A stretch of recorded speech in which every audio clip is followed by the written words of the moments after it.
deaths and injuries and forcing families to flee their homes.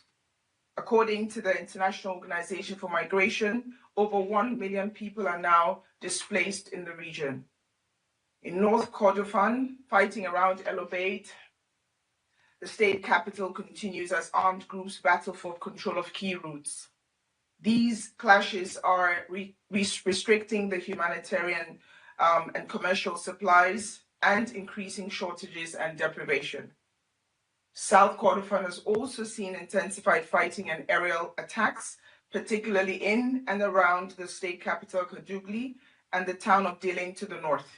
Analysis of the Integrated Food Security Phase Classification, IPC, indicates that famine conditions may be prevalent in both locations.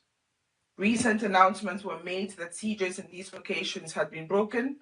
Convoys are now able to move from El Obeid to Kadugli and Diling, but humanitarian access along these routes remains unpredictable.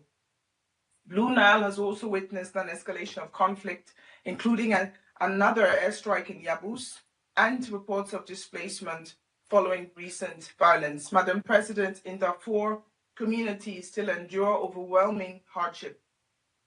Reports of airstrikes and drone attacks across the region continue. Earlier today, the International Independent Fact-Finding Mechanism for the Sudan issued a new report describing atrocities committed by the Rapid Support Forces in and around El Fasher in late October as, quote, indicators of a genocidal path, end quote. The most recent alert from the IPC confirmed that in December, acute malnutrition rates in Umbaru and Kernoi localities in North Darfur exceeded famine thresholds. Although these levels are not the same as a famine classification, malnutrition is of great concern. In Tawila, North Darfur, families continue to arrive seeking safety. Recently, more than 1,000 newly displaced people reached the locality, joining the 600,000 displaced people already living there in dire conditions. Earlier this month, a partner operating near the border with Chad reported 10 fatalities and many injuries due to drone strikes in Tina. These frontline responders continue to provide support in a hospital and in an overwhelmed transit camp just on the border with Chad. The humanitarian toll of the fighting is egregious. Once again, we remind all parties that they must protect civilians and ensure their essential needs are met. This includes taking constant care to spare civilians and civilian objects, allowing civilians mostly displaced multiple times to move to even safer areas, and allowing humanitarian relief to reach civilians in need safely. Madam President, over 12 million women and girls in this crisis within a crisis. Violence against women and girls in Sudan has reached catastrophic levels. Demand for life-saving prevention and response services has surged by 350% since the conflict began.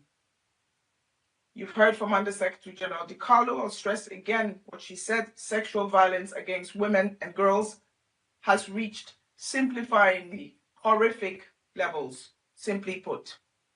Documented cases have nearly tripled, and we know this is a fraction of the real scale, given the barriers to reporting. Partners have also witnessed a sharp rise in female genital mutilation, domestic violence, exploitation, and child and forced marriage. The IPC further warns that the number of children and pregnant and breastfeeding women estimated to face acute malnutrition has now reached 4.2 million people. The scale, severity, brutality of gender-based violence demand urgent international action to support survivors, prevent further abuse, reinforce protection services, hold perpetrators to account. Women-led organizations whom we salute are also facing mounting intimidation, movement restrictions, and threats that disrupt vital services. Protecting women and girls must remain central to any efforts to protect civilians in the Sudan. Madam President, in Sudan, health workers, humanitarian workers are risking their lives every day, working in the most challenging of all circumstances. 4 incidents in 10 days have left humanitarian personnel killed or injured as they were delivering life-saving food. The humanitarian community, as stressed by the humanitarian coordinator in her statement over a week ago, is outraged by the repeated attacks on the World Food Programme trucks, assets, facilities. Health facilities are also being targeted. The World Health Organization reported that in just 1 week this month alone, 3 health facilities were attacked in South Kordofan, killing 31 people, including women, children, health workers. Frontline responders are the backbone of our response, and yet they face the greatest risk of being killed or wounded as they try to support communities. These unacceptable attacks are often carried out with total impunity. Since the conflict began, some 130 humanitarian workers, nearly all of them Sudanese, have been killed. Aid workers and humanitarian assets must never be targets. Madam President, Sudan has been stripped of its essential lifeline. Basic services are nearing total collapse. Food is largely unavailable in markets in some parts of the country. Means of livelihoods are almost inexistent, and most health facilities have exhausted their medical supplies. Amid this hardship, our humanitarian partners continue to respond with unwavering dedication. Last year, partners reached 17.6 million people with humanitarian assistance, including nearly 1 million women and girls who received critical gender-based violence and reproductive health services. This year, as the fighting has turned deadlier for civilians, aid work organizations have also stepped up. In January, the UN and partners re-entered El Fasher and delivered critical aid. In Tawila, we are providing hot meals through community kitchens, for example. The Sudan Humanitarian Fund has allocated $2 million to scale up life-saving assistance to Northern State, North Kordofan, and White Nile, following a recent visit from the humanitarian coordinator, Ms. Denise Brown. In South Kordofan, a joint UN convoy with supplies for more than 130,000 people reached the cities of Kadugli and Dilling after being delayed for several weeks due to high insecurity. This we deem a significant breakthrough. Not enough, but we are trying. We acknowledge with appreciation the cooperation of the Sudanese and Chadian authorities in keeping the Adre crossing open for humanitarian operations. Madam President, our capacity remains strained. Just as needs reached unprecedented levels, we grapple with critically low funding. This year, we aim to reach more than 20 million people through our hyper-prioritized humanitarian response plan. But we need funding, we need it fast.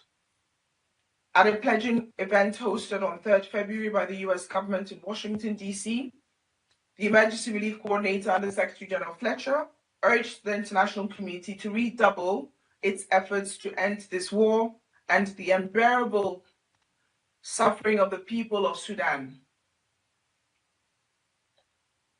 We need a humanitarian truce and unfettered access to reach people in need across conflict lines and borders. Under Secretary General Fletcher called for a re-energized effort to fully fund the humanitarian response plan. This includes support for air assets, medivac, medical evacuations, logistics, and other enabling assets that are critical for our humanitarian operations. Today, I call on this Council to act with urgency in 3 areas. First, use your influence to urge the parties to respect international humanitarian law and protect civilians across Sudan. Second, ensure that humanitarians, including local partners who are at the front lines, including women's groups, are protected and their work facilitated. Third, we ask the members of the Council and all other member states with influence to work together in pursuit of an immediate stop to the fighting, to stem the flow of weapons into Sudan, and to press for lasting, inclusive peace that the people of Sudan so desperately need. We welcome the ongoing efforts led by U.S. Senior Advisor for Arab and African Affairs, Mr. Boulos, together with the Court, to secure a truce as a crucial step in this direction. Thank you, Madam President. I thank Ms. Masorno for her briefing. I now give the floor to Ms. Hala Al-Karib.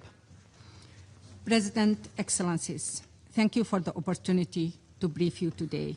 I'm Hala Al-Karib, a Sudanese woman human rights defender and Regional Director of the Strategic Initiative for Women in the Horn of Africa, a grassroots feminist network.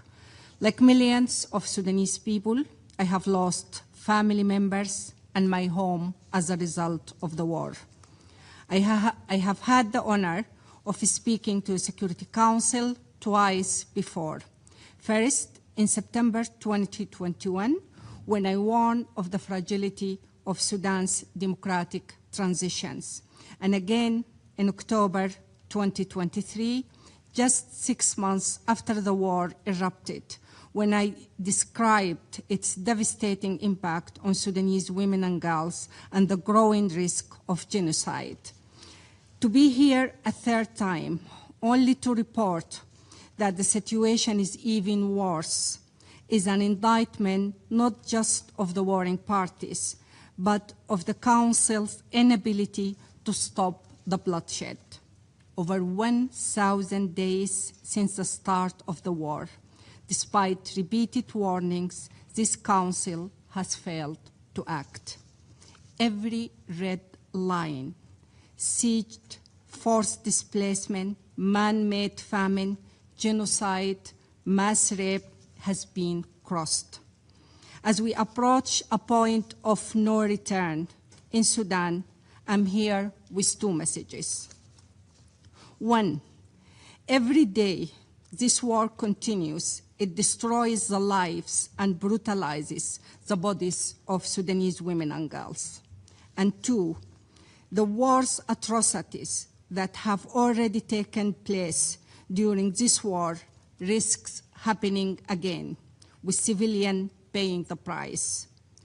For instance, the RSF atrocities in Al Geneina or in Al Fashir, where the scale of killing was so shocking that pools of blood were seen from the space. And now, Greater Kordofan and Blue Nile, where drone attacks by all parties are killing civilians and destroying hospitals, schools, and markets. The escalation of the conflicts is already destabilizing the entire region. Unless you act now, you will have more blood on your hands. Let me start with the first. Women, regardless of who they are, face systemic violence by all actors. They are targeted for their ethnicity, the color of their skin, being poor, their ability, their political affiliations, among other factors. Sexual and gender-based violence against Sudanese women and girls is a central feature of this conflict. Such violence, including rape, torture, enslavement, trafficking, detention, abductions, and killing, continues since the beginning of the war. We at SIHA, we have documented over 1,294 cases of conflict-related sexual violence against women and girls, perpetrated primarily by the RSF and their allies. In Darfur, the RSF and their allies have deliberately targeted women and girls from the 4 Masalit Berti, Zagawa, and Tanjur communities on the basis of their ethnicity. As the UN Fact-Finding Mission confirmed in a report today that this is part of a strategy of genocide aimed at eradicating Native African communities, one that we as civil society have seen in Darfur for decades and have warned you about it for years. We fear that the RSF will continue their genocidal violence throughout Greater Kordofan and Blue Nile.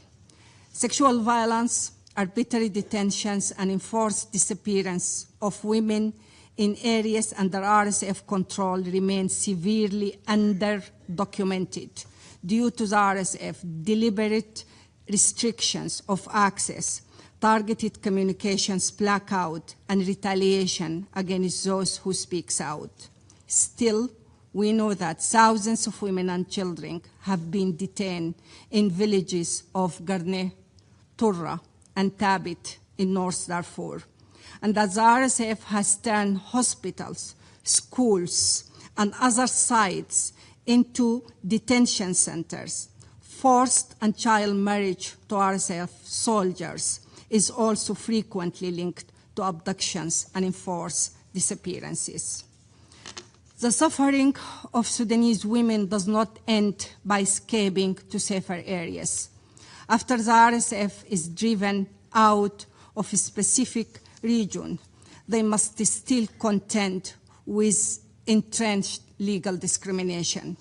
Between August 2024 throughout December 2025, we received reports of more than 840 women being detained by local police, military intelligence in areas controlled by Sudan Armed Forces, including Wad Medani, Khartoum, Gadarif, Port Sudan, Dalanj, Kadugli, and Al-Lubayt. Many of these women are accused of being RSF collaborators, often based solely on their ethnicity or the fact they were unable to escape when the RSF took control. Women detained by Sudan Armed Forces are frequently subjected to degrading treatment, including ethnic slurs and physical assault during interrogation, and lack the means for legal representation to contest their detention. The collapse of the healthcare systems means that survivors of sexual and gender-based violence lack adequate medical care and psychosocial support.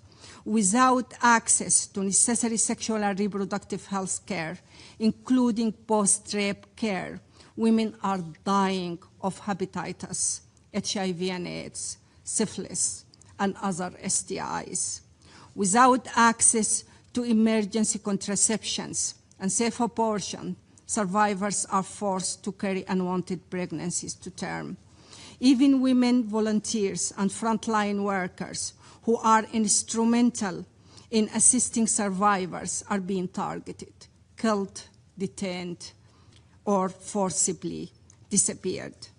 This horrific sexual violence has not only destroyed lives, it has ripped apart our communities. This brings me to my second point. None of this will stop without immediate action from you, the international community. Excellencies, unchecked external interferences in this conflict allow these atrocities to continue. The panel of experts and international NGOs have documented the flow of weapons and military equipment into Darfur, including by the United Arab Emirates, in violation of this Council's arms embargo. You can stop the violence by pressuring the RSF powerful backers with economic, political, and criminal consequences. This Security Council must act immediately to stop the violence in Sudan by taking the following actions. Demand an immediate cessation of hostility and targeting of civilian and civilian infrastructure. including the use of starvations and sexual violence as weapons of war. Demand the release of all civilians held by warring parties, particularly women held by the RSF in conditions amounting to sexual slavery. Deploy a mission with a clear mandate to protect civilians across Sudan, especially Darfur, in collaboration with the African Union. Call on all member states to immediately cease armed transfers that risk being used to commit war crimes, crimes against humanity, or genocide, including sexual gender-based violence.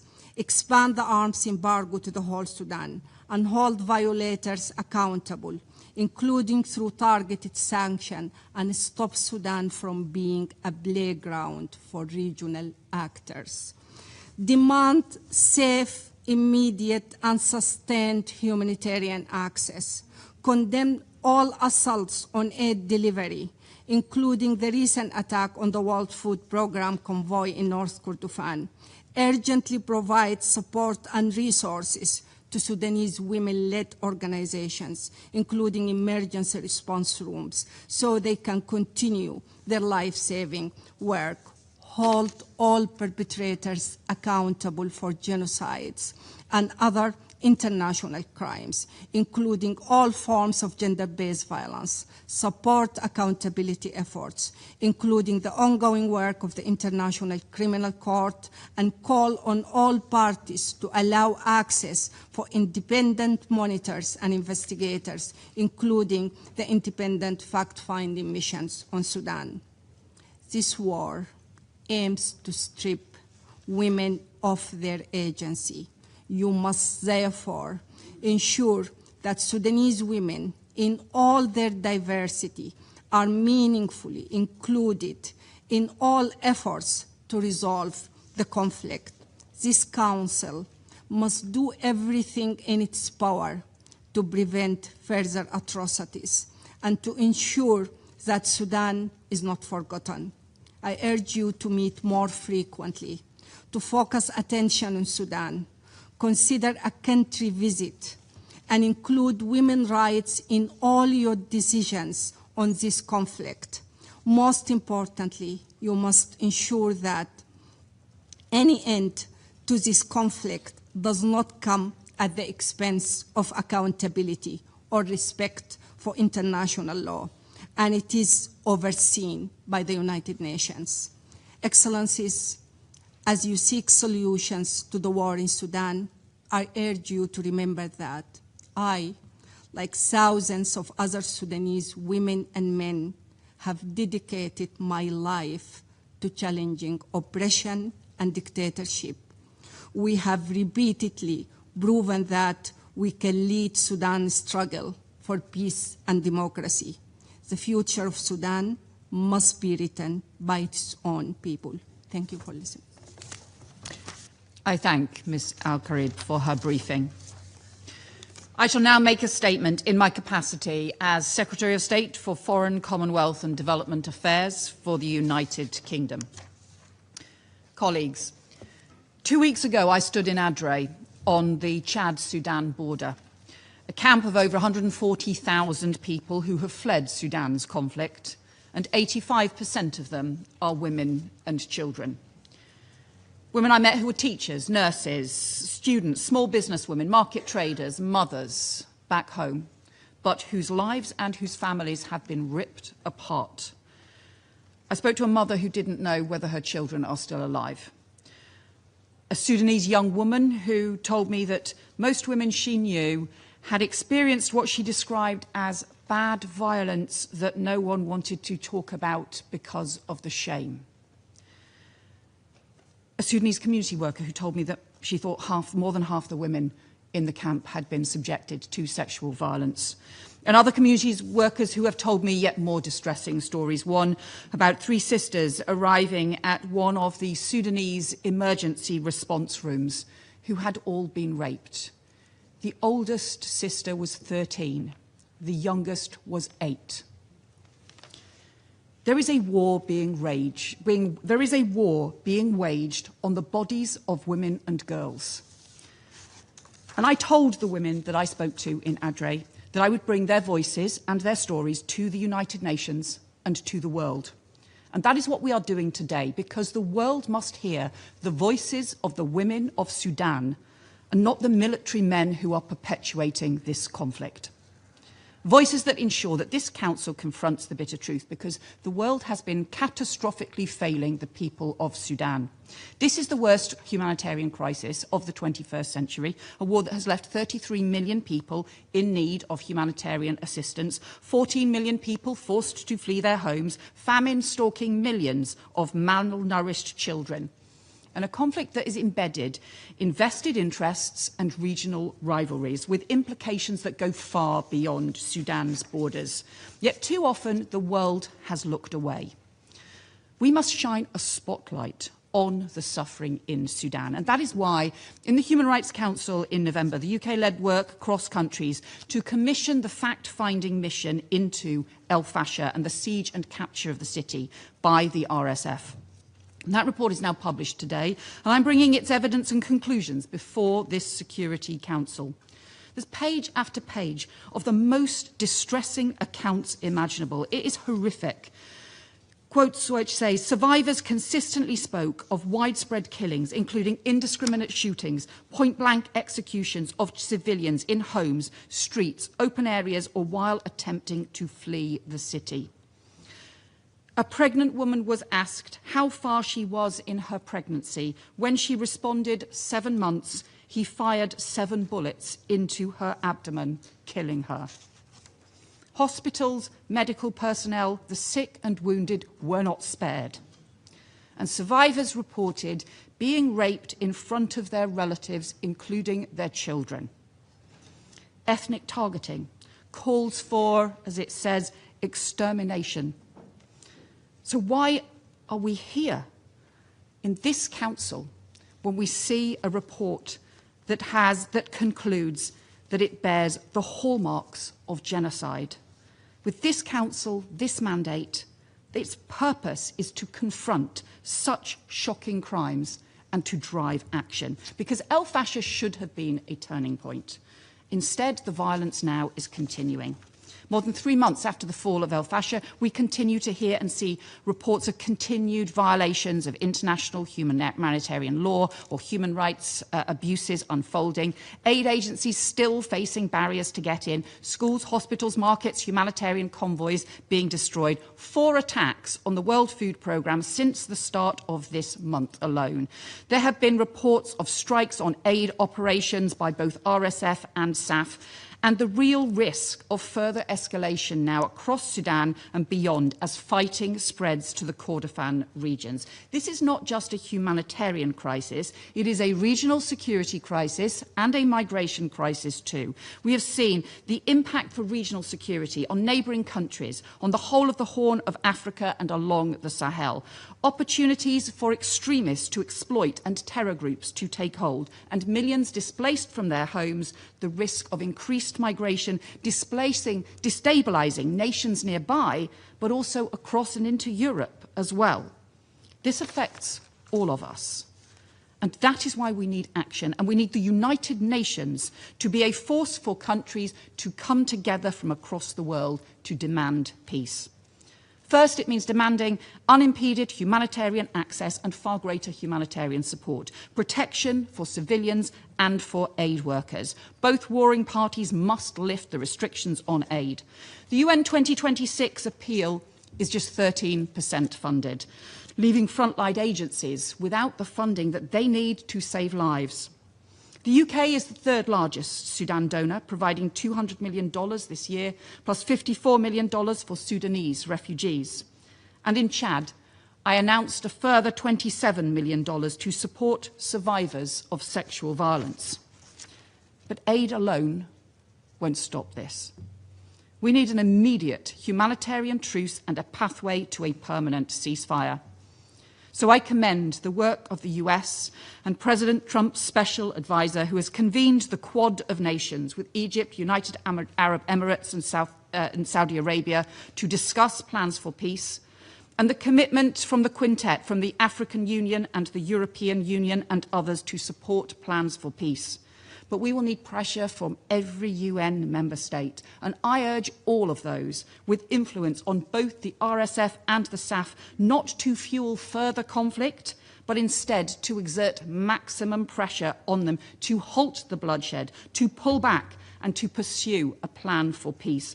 A plan which includes rebuilding Sudanese civil society, supporting civil society groups and a civilian transition, because it should be the people of Sudan who determine Sudan's future. And that means we also need an end to the arms flows.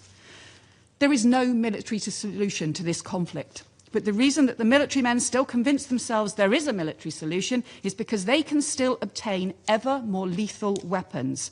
External support from at least a dozen states, funding, manufacturing, transit, training, that is perpetuating the conflict and the misery. The Fact-Finding Mission has said that it will report back further on investigations into breaches of the UN arms embargo into Darfur. But arms restrictions need to be enforced and extended. So again, I appeal to all nations. Now is the time to choke off the arms flows and exert tangible pressure for peace. And we need accountability. It is time for more sanctions against the perpetrators of these vile crimes. The UK has already sanctioned several senior RSF commanders linked to the atrocities committed in El Fasher. And this week we joined the US and France in proposing they be designated by the UN Security Council too. We are confronting impunity by supporting the ICC's Sudan investigation so we can bring perpetrators to justice. Last September, at the UN General Assembly, the energy and the determination in this Security Council, but right across the UN, around the peace process for Gaza, rightly, was immense. And we could see and feel countries across the world coming together, countries who normally disagree, coming together to back a peace process. That is what made it possible for the US-led plan to deliver a ceasefire within weeks. We need that same energy and determination that we have rightly brought to the peace process in Gaza now to bring peace for Sudan, so we can secure an immediate ceasefire, humanitarian truce, and so that those responsible for atrocities are held to account. Let this be the time that the world comes together to end the cycle of bloodshed and to pursue a path to peace. I resume my function as President of the Council. I now give the floor to the representative of Somalia. Thank you, Madam President. I have the honor to deliver this statement on behalf of A3, namely the Democratic Republic of the Congo, Liberia, and my own country, Somalia. At the outset, we thank the United Kingdom for convening this important high-level meeting at the critical juncture for Sudan. We thank the Under-Secretary General, Ms. Rosemary DiCarlo, and Director Adam Wosorno for their sobering and timely briefings. We also take a note of the intervention by Ms. Hala Al-Karib, whose testimony reminds us of the human dimension of this conflict. What's unfolding in Sudan is not only a humanitarian emergency, it's a collapse of protection, a collapse of accountability, and increasingly a collapse of hope for millions of civilians trapped in violence they did not choose. The humanitarian situation continues to deteriorate at an alarming pace. Millions face acute hunger, displacement, and breakdown of essential services. Entire communities remain cut off from assistance. Famine conditions are no longer a distant risk. They are an imminent reality for many. In this regard, we welcome the high-level humanitarian conference for Sudan held in Washington in February of 2026, which mobilized a critical pledge to support life-saving operations. We commend the leadership of the United Nations, including UN OCHA and its humanitarian partners, as well as WFP and other agencies who continue to operate under extraordinary, dangerous conditions. We stress in the strongest terms the importance of protecting civilians, critical infrastructure, humanitarian personnel, and facilities. The targeting of humanitarian operations and civilian infrastructure is unacceptable. We condemn the attacks on humanitarian assets, including the recent attack on the World Food Programme convoy attributed to RSF elements, which further undermines the already fragile humanitarian lifelines. Humanitarian actors must be able to operate safely, rapidly, and without obstruction. This requires not only access, but resources. The scale of suffering demands a substantial and sustained increase in humanitarian funding commensurate with the gravity of the crisis. In this context, in observance of the holy month of Ramadan, we underscore the urgent need for a cessation of hostilities which will allow humanitarian assistance to reach those in need and provide a much-needed respite to civilians who have endured immense suffering. The values of this sacred time, peace, mercy, unity, should guide all efforts toward de-escalation. We urge restraint and the silencing of guns and actions that honor the spirit of Ramadan. Madam President, accountability must remain central. Credible and independent findings, including satellite-based documentation and investigative reporting, have confirmed widespread atrocities. Civilians have been deliberately targeted. Entire communities have been subjected to systematic violence. A3 condemns, in the strongest terms, the atrocities committed by the rabid support forces, including the mass killing, the sexual violence, attacks against civilians, and other grave violations of international law. When truth can be documented from orbit, when destruction is visible from the sky, then impunity on the ground becomes indefensible. This Council cannot remain passive in this face of such evidence. We encourage ongoing efforts within the Council to activate its tools, including the sanction regimes established under Resolution 1591 to promote accountability and deter further violations. Madam President, there is no military solution to this conflict. Only dialogue, political engagement, and Sudanese-led process can lead to a sustainable peace. In this regard, A3 welcomes the presentation of the Sudanese National Initiative for Peace by the Prime Minister of the Transitional Government of Sudan before this Council on December 22, 2025, as an important step towards Sudanese own pathway out of this crisis.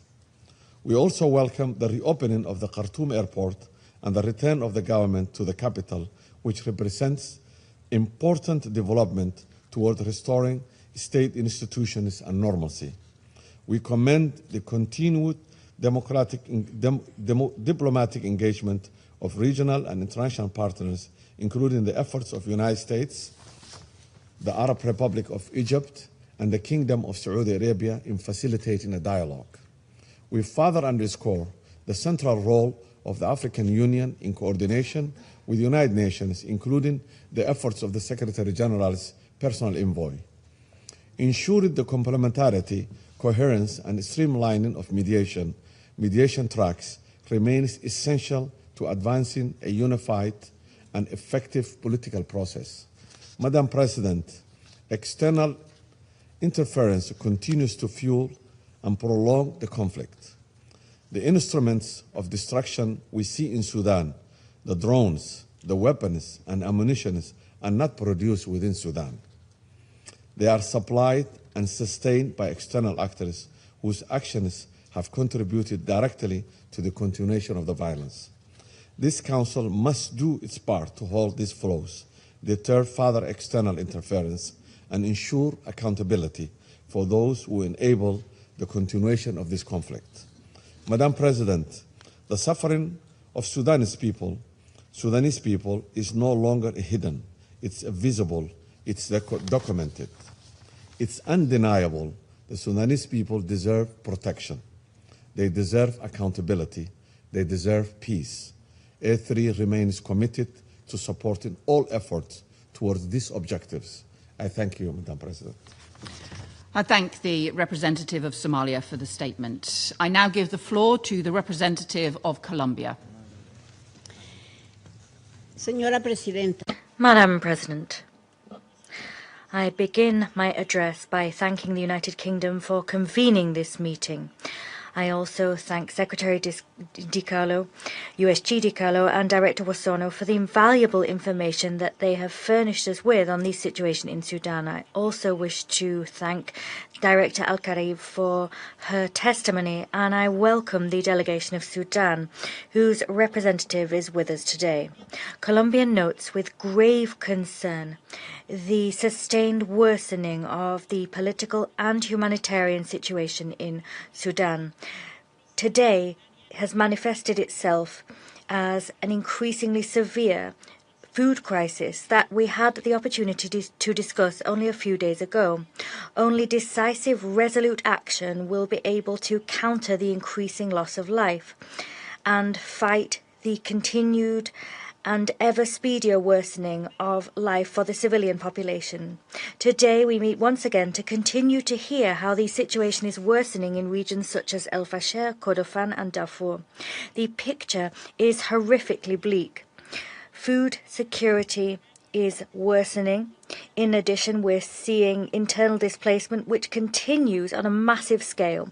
The combination of hunger, scant medical care and damage to infrastructure creates a situation in which the life of millions of people depends on an immediate, sustained and unfettered humanitarian response.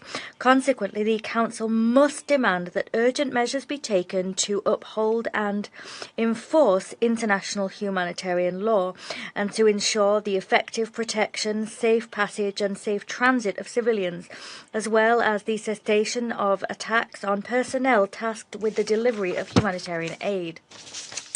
Colombia is particularly concerned by the situation of women, girls, boys and adolescents. Moreover, we are gravely concerned by the alarming reports issued by humanitarian organizations. These state that more than 12 million people have been displaced, more than half of them women and girls. These reports also state that gender-based violence has intensified to an alarming extent. We're also seeing systematic forms of sexual violence used as a weapon of war.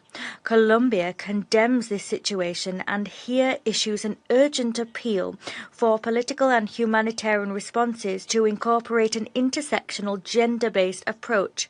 These policies must recognize women in their full diversity. They must guarantee their full, equal, meaningful and safe participation in peace and rebuilding processes.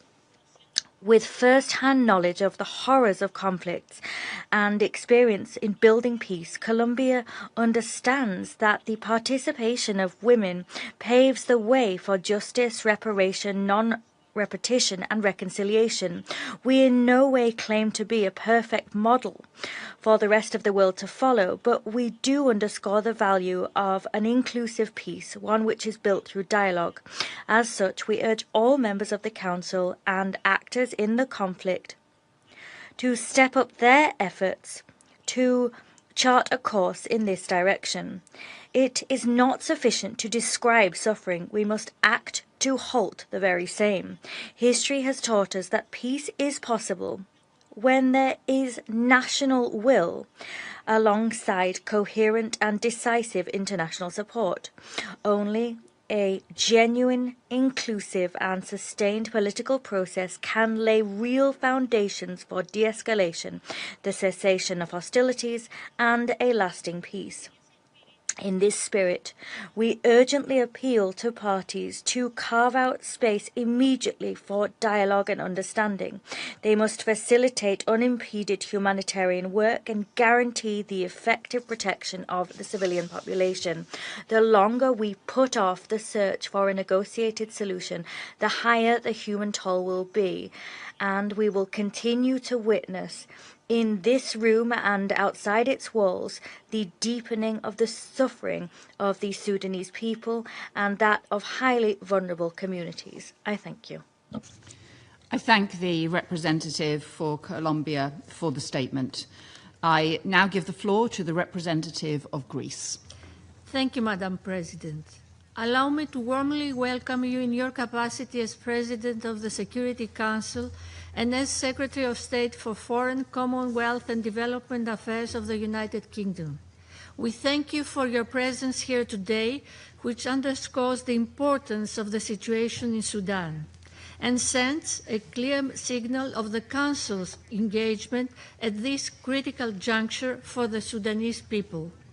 I also thank Under-Secretary General Rosemary DiCarlo and Ms. Edem Guasorno of OCHA for their comprehensive briefings, as well as the civil society representative Hala Al-Karib for her most powerful testimony. I also wish to express our full support for the United Kingdom's efforts to advance a Security Council press statement for Sudan. We believe that the Council should speak with one voice at the critical moment. Madam President, allow me to underline three key aspects. First, Greece strongly condemns the recent drone attack on World Food Programme contracted trucks in North Kordofan, which were delivering life-saving assistance to displaced families near Al Bayt, resulting in loss of life, injuries, and the destruction of essential supplies. We are equally alarmed by the earlier strike near a WFP facility in Blue Nile State. We note with grave concern that the very recent escalation of drone strikes, particularly as these attacks have resulted in civilian casualties, including children, compounding an already dire humanitarian situation. Attacks targeting humanitarian personnel and infrastructure are unacceptable and may constitute war crimes. All parties must ensure the safety of humanitarian workers, safeguard aid operations, and guarantee rapid, safe, and unhindered access across the country. We equally condemn in the strongest possible terms attacks against civilians, including through drone strikes, resulting in the killing and displacement of civilians and the destruction of civilian infrastructure. Perpetrators of atrocities against civilians in El Fasher must be held accountable. Second, the food security situation has reached catastrophic proportions. The expansion of famine-level conditions in additional localities with acute malnutrition rates approaching 53% in Umbaru and 34% in Kernoi signals the dramatic proportions of the crisis. Famine has already been confirmed in Zamzam, El Fasher, and Kadugli. In 2026, nearly 4.2 million children under 5 and pregnant or breastfeeding women are projected to suffer from acute malnutrition, including up to 800,000 children facing severe acute malnutrition, the deadliest form of hunger. With much of the health system collapsed due to conflict and insecurity, life-saving treatment remains out of reach for vast segments of the population. The international community must urgently increase humanitarian funding and strengthen diplomatic efforts to protect civilians and facilitate access. Without swift and coordinated action, the human toll, especially among children, will continue to rise. We acknowledge Quad's commitment and we welcome the presence of the U.S. Senior Advisor for Africa, Mr. Bullos, in this meeting. And we take note of the Quintet joint statement of the 11th of February, and we support its call for an immediate halt to further military escalation. We express our strong support for the efforts of the Quintet to facilitate dialogue, advance a nationwide humanitarian truce, and promote a credible pathway toward a sustainable and inclusive political solution in Sudan. The intensification of hostilities, including the use of increasingly destructive methods of warfare, continues to exact a heavy toll on civilians, particularly in Kordofan and Blue Nile, as we have heard today. With Ramadan having started, we encourage renewed and coordinated efforts to secure a humanitarian truce in line with international law and relevant Security Council resolutions, including Resolution 2736, as an immediate step towards a broader de-escalation. Madam President, humanitarian relief, while essential, cannot substitute for a political solution. There is no military path to lasting peace. Greece remains firmly committed to Sudan's sovereignty, unity, and territorial integrity, and rejects the establishment of parallel governance structures in areas controlled by the RSF. A Sudanese-owned, comprehensive, and inclusive political process remains the only viable path towards stability and recovery. I thank you. I thank the representative of Greece for this statement. I now give the floor to the representative of China.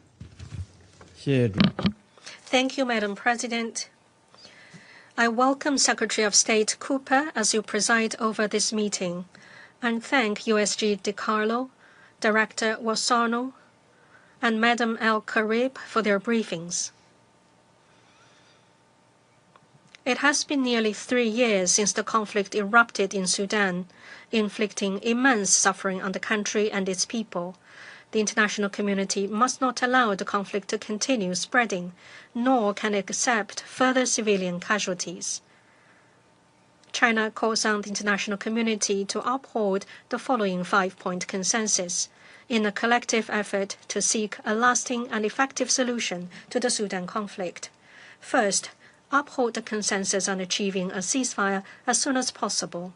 The international community should urge all parties to the conflict to prioritize Sudan's overall national interests and the long-term well-being of its people, heed the strong calls from the region and the broader international community, and realize a cessation of hostilities without delay. The tragedy in El Fasher remains a stark reminder that such events must never be allowed to recur. External forces should stop providing military support, refrain from fueling the conflict, and must not seek to profit from the turmoil. Second, uphold the consensus on alleviating the humanitarian crisis. China strongly condemns attacks against civilians, civilian facilities, and United Nations personnel. All parties to the conflict must strictly abide by their obligations under international humanitarian law and provide special protection to vulnerable groups, including women and children. The Sudanese government's continued opening of Ardari crossing point and its adoption of several measures to improve humanitarian access should be assessed by the international community in an objective and impartial manner. Humanitarian issues must not be used as a tool for political pressure. The international community should scale up assistance, responsibly honor their funding pledges, and help Sudan as well as neighboring countries hosting large numbers of refugees strengthen their humanitarian response capabilities. Third, uphold the consensus on strengthening mediation efforts. The UN should play a leading role in mediation, while regional organizations such as the African Union, the League of Arab States, and IGAD should enhance coordination and build synergy to help the parties to the conflict return to dialogue and negotiations as soon as possible. Countries with direct influence over the parties should make greater efforts to bridge divides and foster mutual trust, and must refrain from turning Sudan into an arena for geopolitical rivalry. All mediation processes must respect Sudan's concerns and ensure the meaningful participation of the country concerned. Fourth, uphold the consensus of a Sudanese ownership. The history of Sudan's political transition has shown that improper external interference and imposition of externally crafted solutions are ill-suited to local conditions and may even exacerbate tensions. Ultimately, the key to resolving the Sudan issue lies in the hands of the Sudanese people themselves. Prime Minister Idris' Sudan Peace Initiative can serve as a foundation for launching an inclusive dialogue. All parties should effectively uphold Sudan's sovereignty, unity, and territorial integrity, support a Sudanese-led political transition, and oppose the establishment of a parallel governance structure or any other actions that could lead to the fragmentation of the country. Fifth, uphold the consensus on integrating development and security. President Xi Jinping has emphasized that security is the prerequisite for development, and development provides a guarantee for security. Sustainable development is the fundamental and long-term solution to addressing the root causes of conflict. China supports the Sudanese government in seizing the opportunity presented by the relocation of the capital back to Khartoum to repair infrastructure and public services, facilitate the reception and resettlement of returnees, strengthen public security administration, advance the rule of law, thereby continuously improving people's livelihoods and well-being. The world should increase targeted investment in agriculture, industry, health, education, and infrastructure, among others, to help Sudan steadily resume national reconstruction and development. President, as Muslims around the world, including in Sudan, observe Ramadan, a month that in Islamic culture symbolizes peace, tranquility, and tolerance, we renew our call for all parties to the conflict to immediately cease hostilities and allow the Sudanese people a peaceful and serene Ramadan. China stands ready to work with the world to continue playing a constructive role in helping Sudan achieve lasting stability, development, and prosperity. I thank you, President. I thank the representative of China for the statement. I now give the floor to the representative of France. Madam President, first and foremost, I wish to welcome your presiding over our work today once again. I wish to thank the Undersecretary General, Madam Rosemary DiCarlo, Director of a Crisis Response Division of OCHA, Madam Eremo Sornu, as well as Madam Hala Al-Karib, for their briefings and for the important information that they have shared with the Security Council. Madam President, for nearly 3 years now, war has been ravaging Sudan in an escalating cycle of violence and atrocity. Thus far, all of the efforts to bring this to an end have failed to bear fruit. The result, as we have heard, is, among other things, an unprecedented humanitarian crisis. In this context, I wish to emphasize 3 points. First and foremost, we reiterate our call for an immediate ceasefire throughout all of Sudan.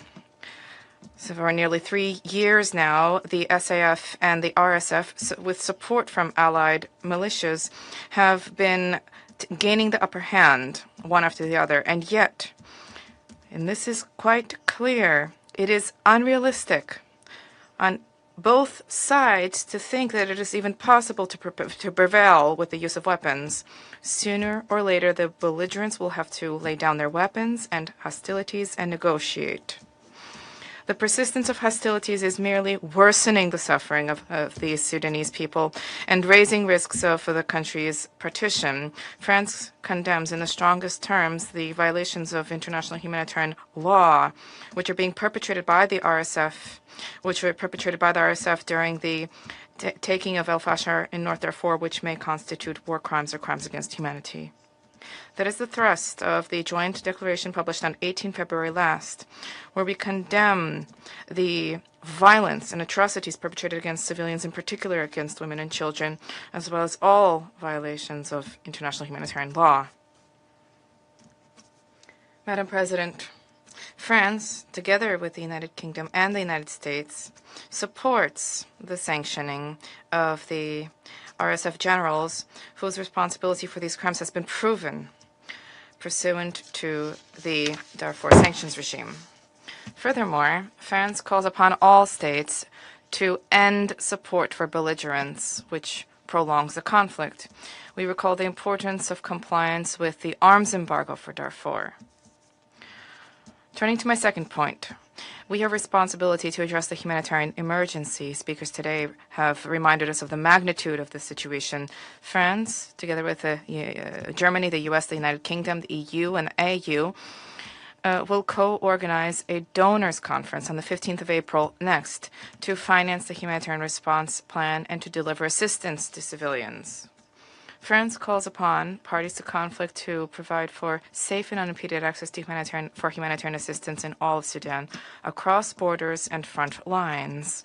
The delivery of convoys to conflict-afflicted areas is particularly important. Parties have an obligation to protect humanitarian personnel under international law and pursuant to Security Council Resolutions 2730 and 2286.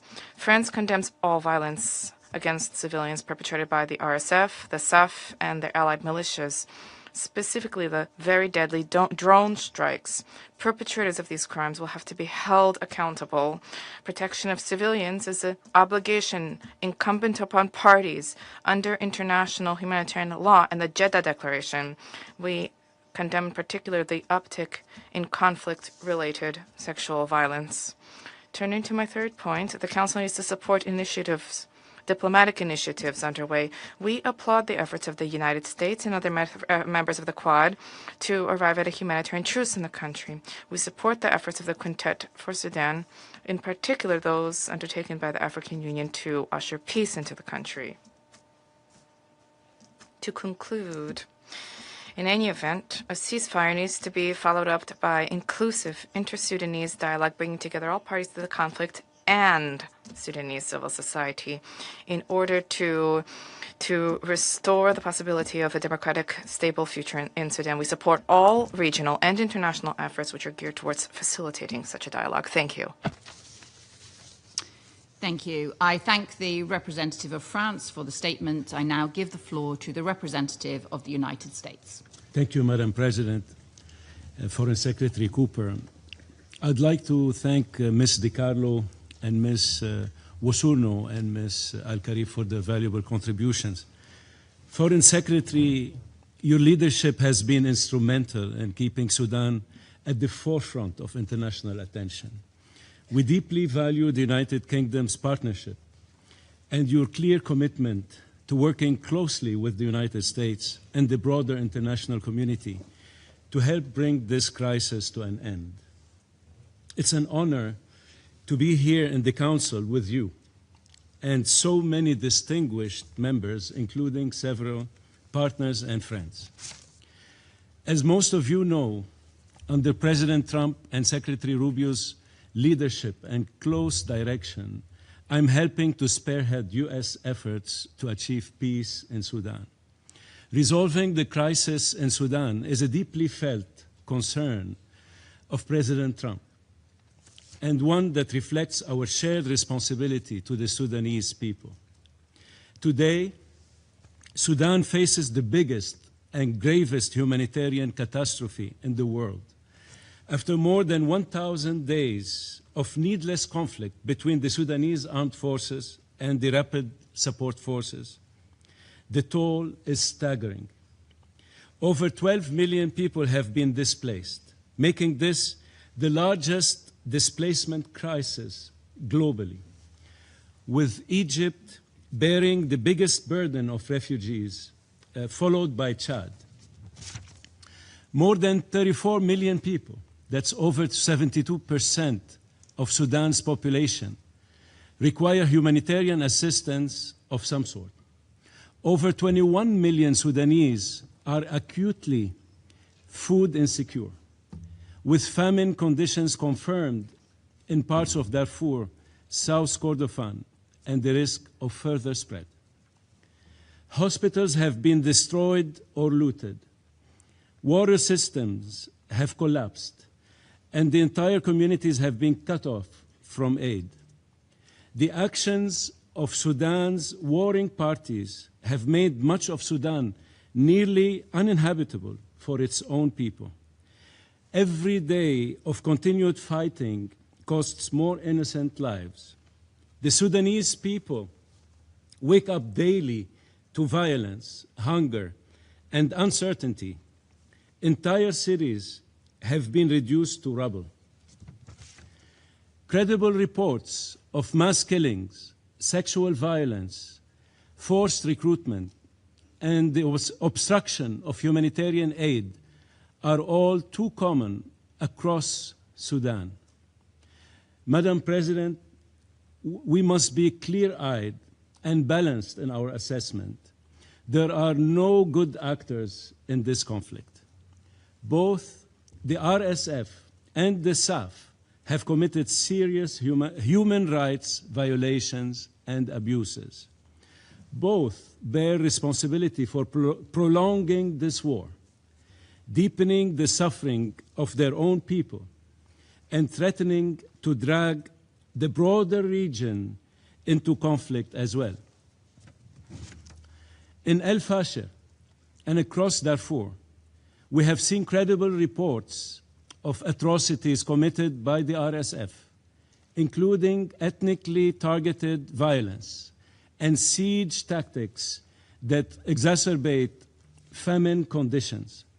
At the same time, there have been documented airstrikes and shelling by the SAF in densely populated areas, as well as arbitrary detentions and restrictions on humanitarian access.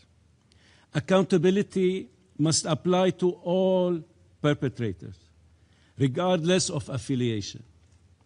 We must also acknowledge the destabilizing role of entrenched Islamist networks that have sought to exploit this conflict. Elements associated with the former regime and Islamist political movements, including figures tied to the Muslim Brotherhood, have worked behind the scenes to regain influence within state institutions and armed structures.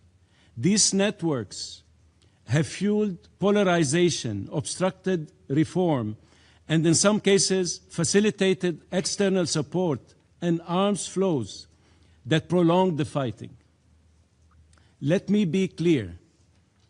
Efforts by Islamist networks or any extremist political movement to manipulate this conflict, derail a civilian transition, or reassert authoritarian control will not be tolerated by the United States. We will use the tools at our disposal, including sanctions and other measures, to hold accountable those who enable violence, undermine democratic governance, or threaten regional stability. Madam President, this morning, the United States announced sanctions on the RSF commanders for human rights violations, including ethnic killings, torture, starvation tactics, and sexual violence. These individuals are now subject to asset freezes, arms embargoes, and travel bans. We have also imposed visa restrictions on another commander implicated in gross violations of human rights. These actions follow previous measures targeting actors linked to abuses on all sides, including Islamist networks that have fueled instability. Our message is consistent. Those responsible for atrocities, whether aligned with the RSF, the SAF, or any other armed factions, will face consequences. At the same time, accountability alone, as you said, Madam President, will not end this war. There's also no military solution to this conflict. Continued fighting will only fracture Sudan further and risk permanent state collapse, a grave threat to international peace and security. That is why we are working closely with partners in this room, including the United Kingdom, Egypt, Saudi Arabia, and the United Arab Emirates, and several others, to press for an immediate humanitarian truce and without preconditions. Such a truce must guarantee sustained, unhindered humanitarian access across conflict lines and borders.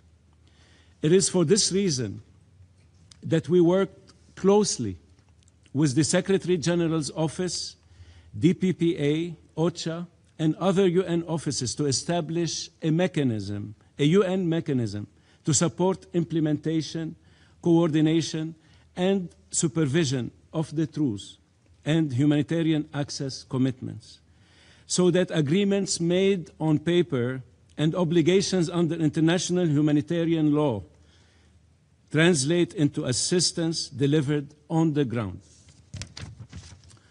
Madam President, just 2 weeks ago, together with allies and partners, we helped mobilize $1.5 billion in new pledges to the Sudan Humanitarian Fund, including a substantial portion from the United States, bringing the total U.S. contribution to $2.5 billion since the beginning of this crisis. But funding alone is not enough. If convoys are blocked, visas denied, and aid workers targeted, the fighting must stop so assistance can reach the tens of millions in need. Beyond an immediate humanitarian truce, we must recommit to a credible political process that can achieve a comprehensive political settlement and civilian transition. Sudan's future cannot be decided by generals. It must be shaped by civilians, by the doctors, teachers, youth leaders, women's groups, and community representatives who led the peaceful revolution and who continue to demand democratic governance. A sustainable resolution requires a transition to a civilian-led government that is inclusive, representative, and accountable, while preserving and reforming core state institutions so that the country does not descend into institutional collapse. It requires 5 things: restoring a strong constitutional framework, safeguarding national institutions from partisan capture, dismantling parallel patronage and militia structures, preventing extremist domination of the state. It also requires preparing for free and fair elections under international observation and ensuring that political competition takes place peacefully and transparently. Madam President, the international community must align behind 5 complementary pillars of engagement. First, achieving an immediate humanitarian truce, facilitating the full, safe, and unhindered flow of aid, while also establishing conditions that can lead to a permanent ceasefire. Second, there must also be coordinated efforts to ensure sustained humanitarian access, assistance, delivery, and civilian protection across Sudan, as the humanitarian crisis will persist well beyond the conflict. Third, we need to pursue a phased approach for negotiating a permanent ceasefire and security arrangements that will achieve a permanent and durable resolution of Sudan's conflict and that complements efforts for civilian dialogue and transition. Fourth, a structured political process that leads to a civilian-led transitional government that preserves state institutions and ultimately to democratic elections free from military or extremist domination. Fifth, this political track must be accompanied by a robust reconstruction and recovery effort. The international community stands ready to contribute to rebuilding Sudan's infrastructure, restoring essential services, once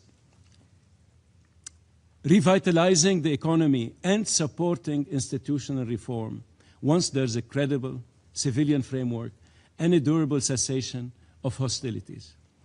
Underpinning all of these pillars of engagement is also the need for justice and accountability for atrocities and violations committed by all parties, another area that is critical for sustainable peace and that will require significant international attention and support.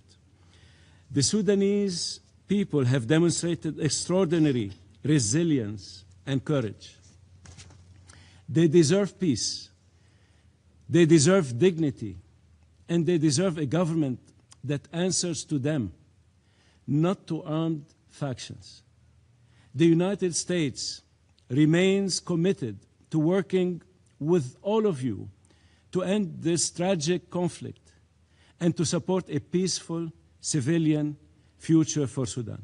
Thank you, Madam President.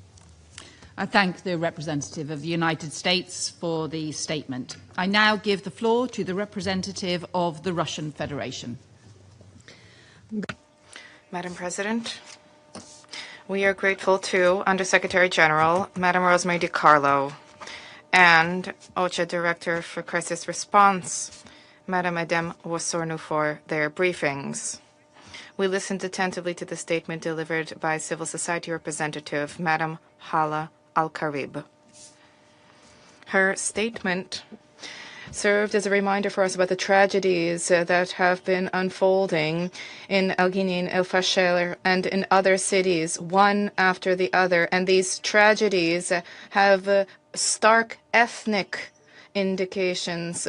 We are indeed liable to face the establishment and outbreak of conflict within the current conflict. We welcome the participation in today's meeting of the permanent representatives of Sudan, Egypt, the United Arab Emirates, Saudi Arabia, and Turkey. The armed conflict in Sudan is nearing an unfortunate 3-year anniversary. The situation in Kordofan states is restive. The armed forces are undertaking efforts to expel the insurgent forces from the major cities in the south of the country, including Kadugli and Diling. On the 18th of February, UN humanitarian personnel, for the first time after a 3-month blockade by the RSF, managed to deliver assistance to the residents of those cities with varying degrees of success. But there have been the threats of emanating from the rebels in northern Darfur are being curbed, and the army opponents have established a foothold in that state, largely exploiting support being delivered contrary to the restrictions set out in the 1591 sanctions regime. Against the backdrop of the countless atrocities being perpetrated by the rebels, targeting civilians, and attempts of the armed forces to establish constitutional order, we see attempts to pin responsibility for these acts of violence on both sides of the conflict. The humanitarian situation in Sudan is far from ideal. A significant portion of the population needs assistance. Since the outbreak of the conflict, more than 4 million people have fled the country. Fewer than half of the pre-conflict number of medical institutions are still in operation. The vaccination levels have plummeted. There are outbreaks of communicable diseases. A little bit more than 1/3 of the humanitarian response plan has been covered last year, and there are proposals to cover this with individual country contributions. We recall the need for closer cooperation between humanitarian personnel and the government of Sudan. At the same time, potential difficulties which emerged during the conflict, these difficulties need to be resolved through orderly, multi-tier dialogue, as is being done by some of the humanitarian structure representatives from representatives in the country, rather than attempting to have this discussed at the council, an attempt to pin blame on somebody for the delays. We reject the manipulation of the topic of food security and protection of civilians in Sudan. There is a need to focus on meeting the priority food-related needs of the population to enhance, in conjunction with Khartoum, the effectiveness of the delivery of this assistance. The Russian Federation continues to deliver assistance to the friendly nation of Sudan in resolving these issues. By the end of last year, we delivered to the country 1.7 million tons of agricultural products. 90% of that is wheat. We frequently send Russian emergency ministry assistance to Sudan, and the authorities are doing a great deal in order to provide for tranquility in the regions in the country controlled by them. Also noteworthy is that according to the IOM, since the outbreak of conflict in Sudan, more than 3 million people returned, including 1.3 million to Khartoum and El Gezira. The government's plans for the phased return of government institutions from Port Sudan to the capital are heartening. There's a need to focus on assisting the Sudanese as they dig through the rubble and as they rebuild the damaged infrastructure in Khartoum. Calls in terms of mine clearance are also important. Madam President, the Russian Federation consistently advocates for a prompt ceasefire and a transition to a political conflict or political settlement to the conflict. We believe that the sole viable way towards peace is broad, inclusive, intra-Sudanese dialogue which is not imposed from the broad. Dialogue which takes into account the interests of all significant patriotically minded political and social forces of the country. Decisions about the future of Sudan need to be taken by the Sudanese themselves without external pressure nor any ready-made solutions. Unfortunately, for now, we do not see any prospects for political solutions. They are elusive. At the same time, we cannot state that the Sudanese themselves are not demonstrating focus on seeking them. On the contrary, the government, led by Prime Minister Kemal Idris, spoke out in December 2025 with a fully fleshed initiative for a comprehensive resolution, and at its heart is the roadmap, which was set out in 2025.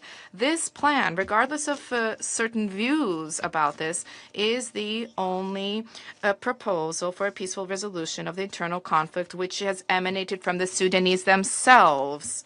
It has been duly appraised by African countries themselves, which has been reflected in the outcome document of the AUPSC dating 12 February. And it reflects the aspirations of the Sudanese themselves for the restoration of stability and security. There is a need to closely study this initiative. We regularly hear from certain members of the Council calls for more energetic action on Sudan and the need to bring about more promptly generate peaceful resolutions. Possibly a step in this regard would be a transition to frank, respectful, and equitable dialogue with the current authorities and support for their aspirations towards peace. There is a need to bear in mind that the current government remains a guarantor for the preservation of national institutions, stability, and security, and is able to facilitate the transition to civilian-led governance after the definitive normalization of the situation in the country. Attempts to create certain parallel governing structures are obstacles here. We welcome the fact that the Security Council has been categorically speaking out against such steps. The goal of the Security Council is to facilitate de-escalation and national reconciliation, not to deepen divisions. The Russian Federation stands ready to continue to constructively contribute to collective efforts to restore peace, stability, and unity in Sudan. Thank you for your attention. I thank the representative of the Russian Federation for the statement. I now give the floor to the representative of Bahrain. At the outset, I would like to express our thanks to Her Excellency Ms. Yvette Cooper, the Secretary of State for Foreign, Commonwealth and Development Affairs of the United Kingdom, for presiding over the Council's meeting today. And I would also like to welcome the Senior Advisor to the U.S. for Arab and African Affairs, Mr. Masad Boulos, and I would also like to welcome the participation of Their Excellencies, the ambassadors today. We also thank the briefers and have listened carefully to the detailed insights into the escalating challenges in the sisterly Republic of Sudan. We also share the deep concern of others regarding the continued violence and the consequences for infrastructure and the lives of civilians, especially children and women, as well as the threats that target humanitarian supply routes, relief convoys, and medical facilities in flagrant violation of international humanitarian law. Madam President, I would like to address the following points. First, it pains us that the blessed month of Ramadan arrives while our brothers and sisters in Sudan continue to face extremely harsh humanitarian challenges. In this context, we join the call of the UN Secretary General urging all parties to de-escalate, cease hostilities, to end the suffering of civilians, and we emphasize the need to enable the Sudanese people to live in safety and dignity. And in fully keeping with the noble values embodied by this holy month, we call on all parties to engage in serious dialogue to lay the foundation for a political settlement, which will be an essential step in order to alleviate the civilian casualties and allow humanitarian assistance to enter. Second, the deteriorating humanitarian situation in Sudan requires the international community, and in particular the Security Council, to uphold their responsibilities and take decisive action to ensure the unhindered and immediate delivery of humanitarian assistance in accordance with the Jeddah Declaration and the relevant resolutions and the applicable conventions.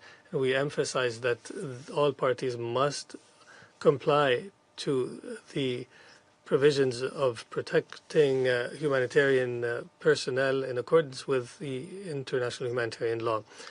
And with the increasing humanitarian needs, we commend the continued international efforts that aim to strengthen the humanitarian response in Sudan, including the pledging conference that was recently held in Washington and the donor conference scheduled to take place in Berlin in April. In this regard, we stress the importance of maintaining and building on this positive momentum, in particular through fulfilling the donor pledges and through enhancing support to the Sudan Humanitarian Fund, so that the fund may effectively and swiftly respond to the urgent needs of the most affected population groups across the Sudan, and so that the fund can continue to support host communities caring for refugees in neighboring countries. Third, we reaffirm the Kingdom of Bahrain's firm and consistent position in support of everything that supports stability in Sudan and that contributes to building its institutions and fulfilling the aspirations of its people. Accordingly, we commend the efforts undertaken by regional and international actors to end the conflict in Sudan by bridging the positions of the Sudanese parties and enabling them to reach a comprehensive and sustainable political solution. In this context, we take note of the communiqué issued by the African Union's Peace and Security Council on the 12th of February, and we support the Council's call for an immediate humanitarian truce that would lead to an urgent cessation of hostilities, and reaffirming that there can be no military solution to this conflict. We similarly value the outcomes of the 5th consultative meeting to coordinate the peace efforts hosted by Egypt on the 14th of January 2026, which aimed to support the political settlement in Sudan. The Kingdom of Bahrain expresses its appreciation for the good offices undertaken by the Quad and the role of the Special Envoy of the UN Secretary General for Sudan and the efforts of the Quintet. And we underscore the importance of coordinating between the different initiatives to consolidate peace and security in Sudan, as well as regionally and internationally. Finally, the Kingdom of Bahrain stresses the importance of preserving the Sudanese state institutions and infrastructure and launching an inclusive Sudanese-led political process that ends the conflict and lays the foundation for a peaceful political transition through the formation of a civilian government that preserves the unity, sovereignty and territorial integrity of Sudan. Thank you, Madam President. The representative of Bahrain for the statement, and I give the floor to the representative of Denmark. Thank you, Mr. President. And I also thank Undersecretary Di Carlo, Director Wosorno, and Ms. Al-Kharib for their disheartening updates. Your briefings, as all the briefings we get on the situation in Sudan, embody the tragic duality of this conflict. Accounts so harrowing that they should be unimaginable, yet so recurrent that they risk becoming normalized. So let me therefore also thank Foreign Secretary Cooper for her presence today and for bringing the voices of the women of Sudan to the Council so that it is not normalized.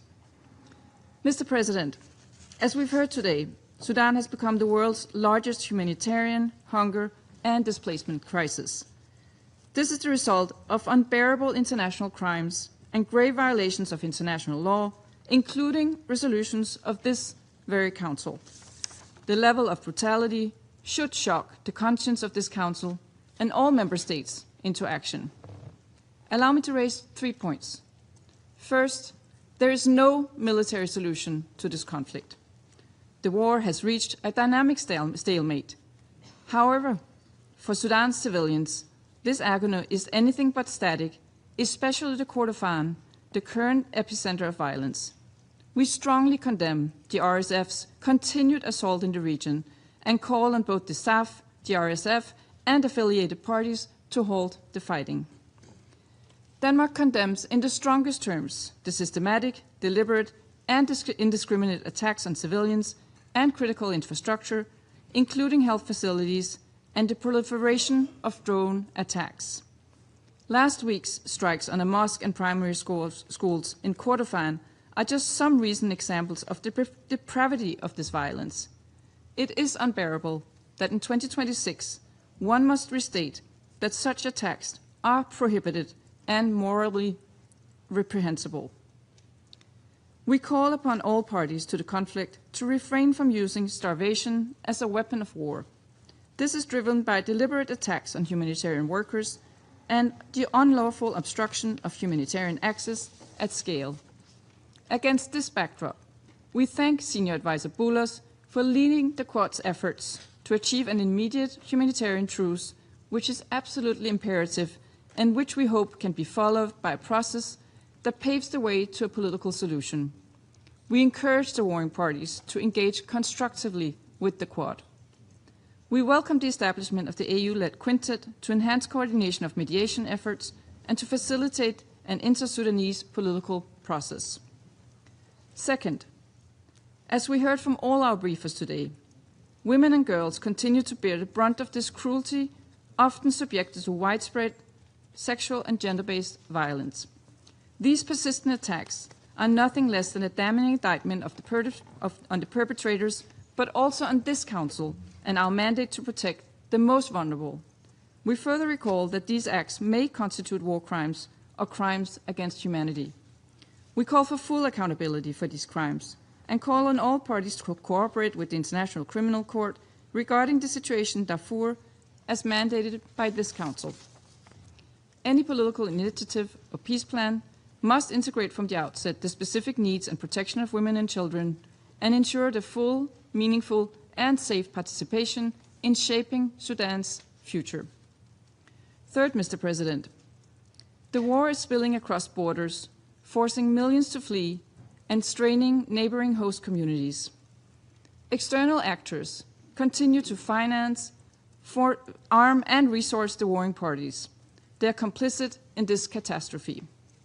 We call on all states to immediately cease all forms of support and to uphold their obligations under international law, including on arms transfers in line with this Council's arms embargo on Darfur, which we believe should be extended to Kordofan and all of Sudan.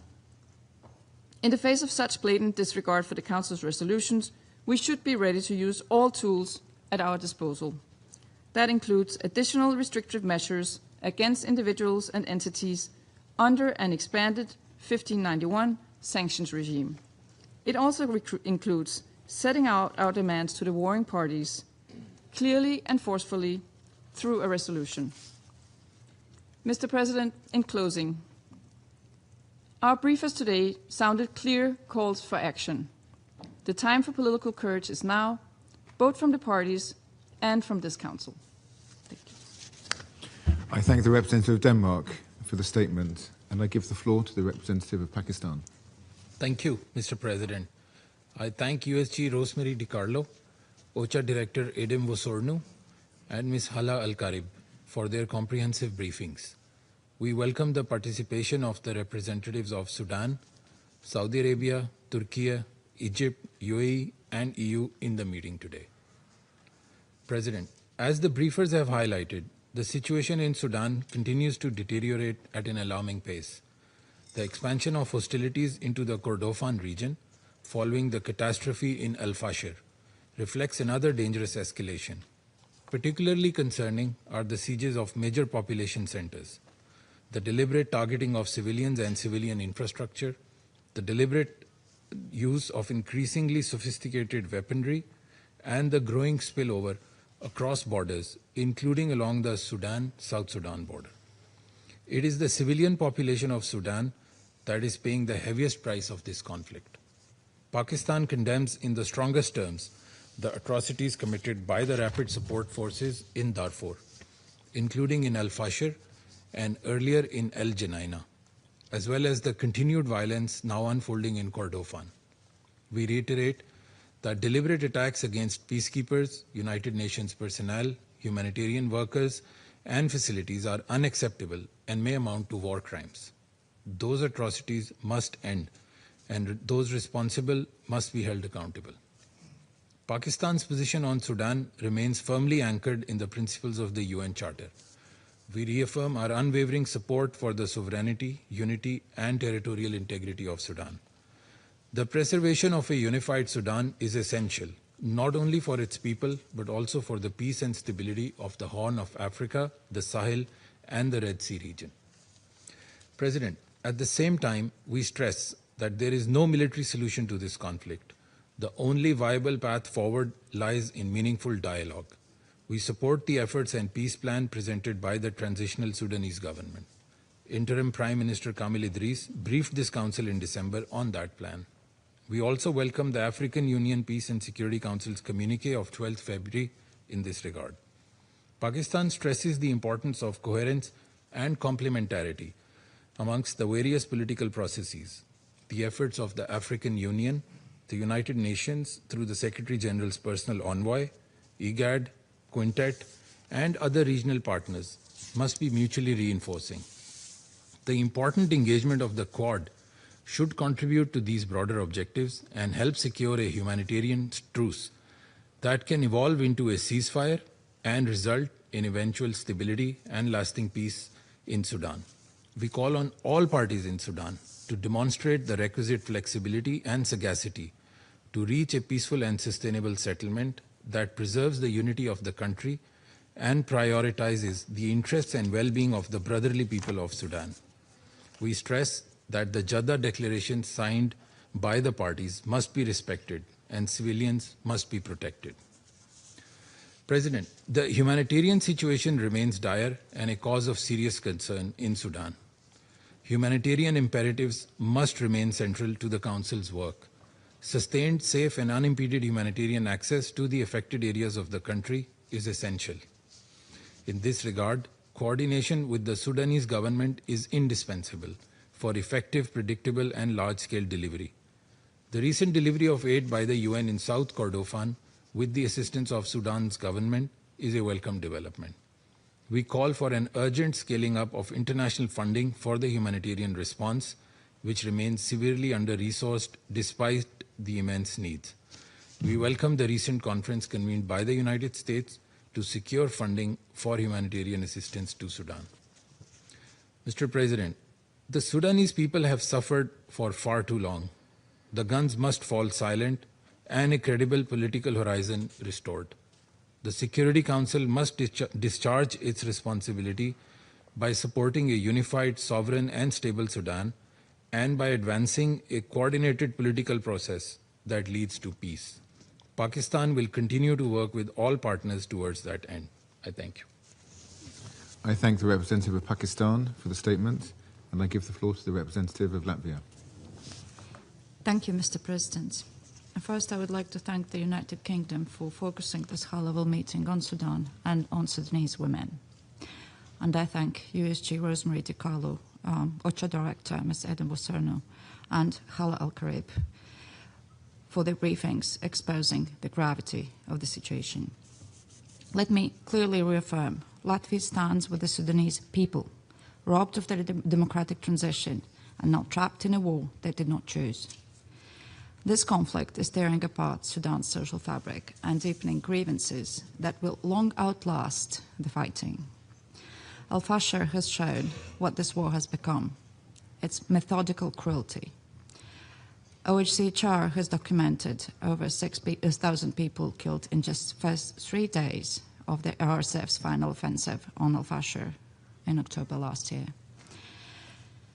While individual acts constitute war crimes and crimes against humanity, as we heard from the Fact-Finding Mission, confirmed, the cumulative effects may indicate a path to genocide. And now the same brutality is echoing in Kordofan states. I would like to highlight 3 main messages from our side. First, protect civilians and let life-saving aid in. We call on the Sudanese Armed Forces and Rapid Support Forces to cease hostilities immediately and to comply fully with international humanitarian law. We're deeply alarmed also by the impact of growing drone warfare on both sides, on civilians. The UN reporting indicates that drone strikes in Greater Kordofan killed over 90 civilians, injured 142 between late January and 6 February alone. This week, another 57 civilians were killed. And these attacks may amount to war crimes. Now, in the face of the worst humanitarian crisis, we urge the parties to ensure safe, rapid, and unimpeded humanitarian access. Aid must never be politicized or used as leverage. Aid is a lifeline, not a bargaining chip. Second, any peace plan must be built for a civilian future, not armed rule. It must be Sudanese-owned and lead to civilian-led transition, with a full, equal, and meaningful participation also of women and youth. Respect for international human rights law is critical to that end, including protection of fundamental freedoms and due process. And this civilian space must operate within one Sudan. Latvia rejects any attempt to impose parallel authorities or fragment the country by force. Third, accountability. Accountability must be real, including for conflict-related sexual violence.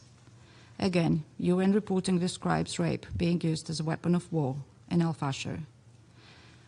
On one day alone, 25th of October last year, 25 women at least were gang raped in only one day.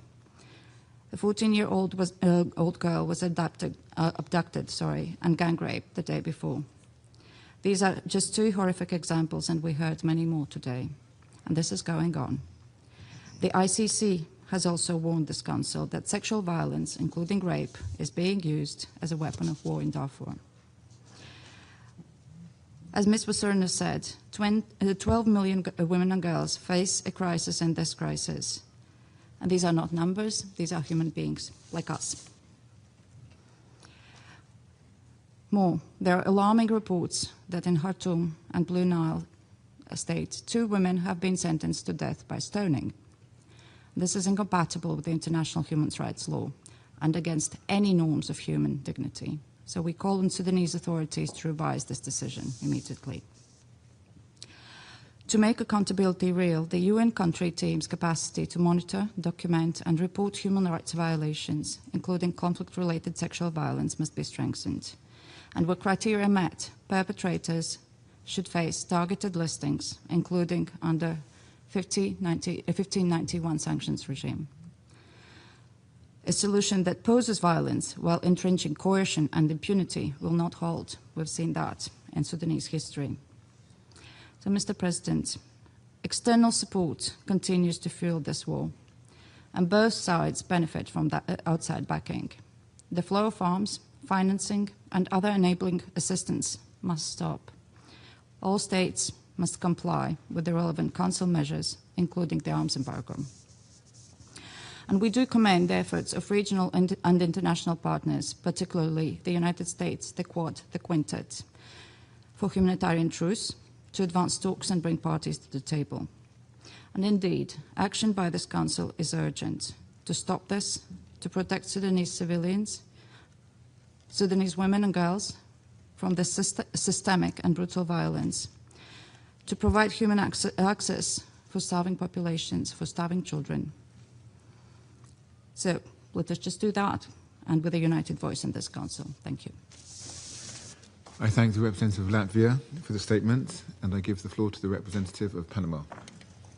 Gracias. Thank you, Mr. President. We are grateful for the briefings issued by the Under-Secretary General, Rosemary DiCarlo, by the Director of the Crisis Response Division at OCHA, Ms. Edem Wasono, and by Hala Al-Karib, representing Sudanese civil society.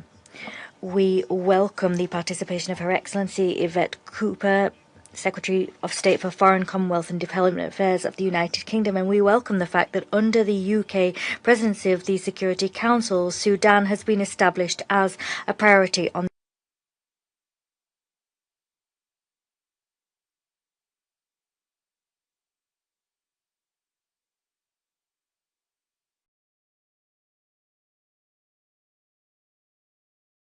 cannot be analysed solely through the lens of military advances or territorial control. What we are seeing is a systematic campaign of violence against the civilian population, marked by the defenselessness of millions of people, the persistence of sexual violence as a weapon and tactic of war, the recruitment of boys and girls, and the deliberate use of hunger as a method of combat. When these patterns take root, they create conditions ripe for the commission of atrocity crimes on a massive scale. Regrettably, that was exactly what occurred in El Fasher. Some specific incidents of such brutality have today been very clearly described, tragically described indeed, and in very lucid terms by the Secretary of State from the United Kingdom in her commendable briefing. All of this is confirmed by the recent report of the Office of the UN High Commissioner for Human Rights and the report published today by the International Independent Fact-Finding Mission for Sudan. The testimony emerging from Kordofan, Darfur, and other affected regions reveal a persistent pattern of conflict-related sexual violence, particularly against women and girls.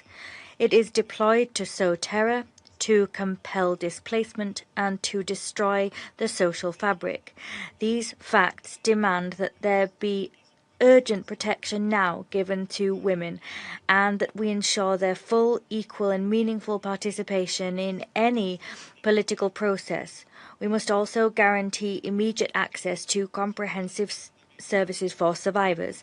We are gravely alarmed to note the critical escalation of the conflict, marked by the ratcheting up of hostilities, the persistence of weapons flows, and external interference. All of these undermine efforts aimed at bringing about de-escalation. Panama condemns in the strongest possible terms the repeated attacks against civilians, critical infrastructure, including healthcare facilities, and attacks against humanitarian assets, convoys, and personnel, including the recent attacks against the World Food Programme. These acts constitute grave violations of international humanitarian law. We reiterate that parties must respect and protect humanitarian personnel and their aid in accordance with their international obligations and the relevant resolutions of the Security Council. We underscore that deliberate attacks against civilians constitute war crimes.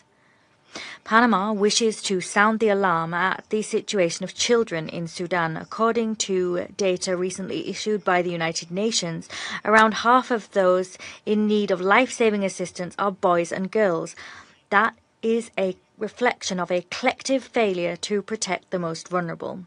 We recognize the recent delivery of supplies by a UN convoy to Dilling and Kadugli. That delivery allowed assistance to be extended to more than 130,000 people.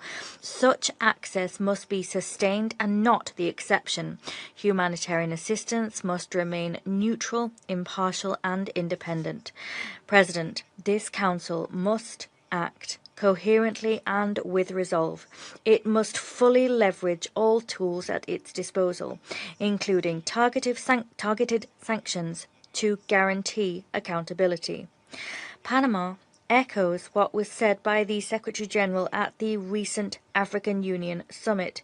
He stated that all parties must commit to an immediate cessation of hostilities and resume talks aimed at achieving a lasting ceasefire and an inclusive political process which is led by the Sudanese themselves. We express support for mediation efforts currently underway, led by the Quad and by regional actors, with a view to achieving a humanitarian truce.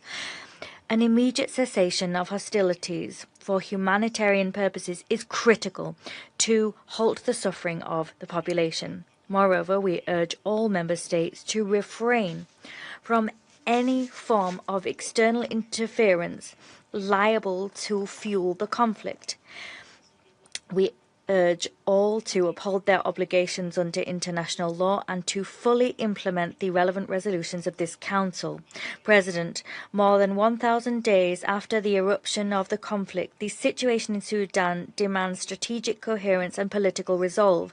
The magnitude of the crisis indicates that current conditions are not tenable or acceptable. The Sudanese people urgently needs effective protection, unfettered humanitarian access, and they need decent living conditions so that a viable political solution can begin to emerge. Thank you. Thank the representative of Panama for the statement. I now give the floor to the representative of Sudan.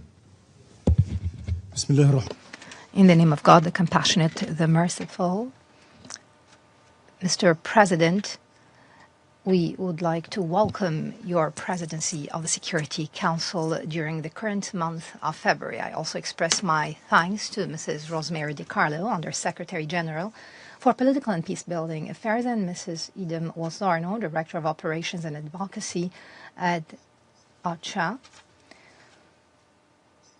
as well as Ms. Hala Al-Karib, Regional Director of the Strategic Initiative for Women in the Horn of Africa. I'd like to thank them all for their comprehensive briefings, and we would like to thank Ms. Hala for her strong briefing, which reflected the voice of the women in Sudan. Mr. President, the war of systemic aggression waged by regional and international forces is employing political activists allied with the Rapid Support Forces militia.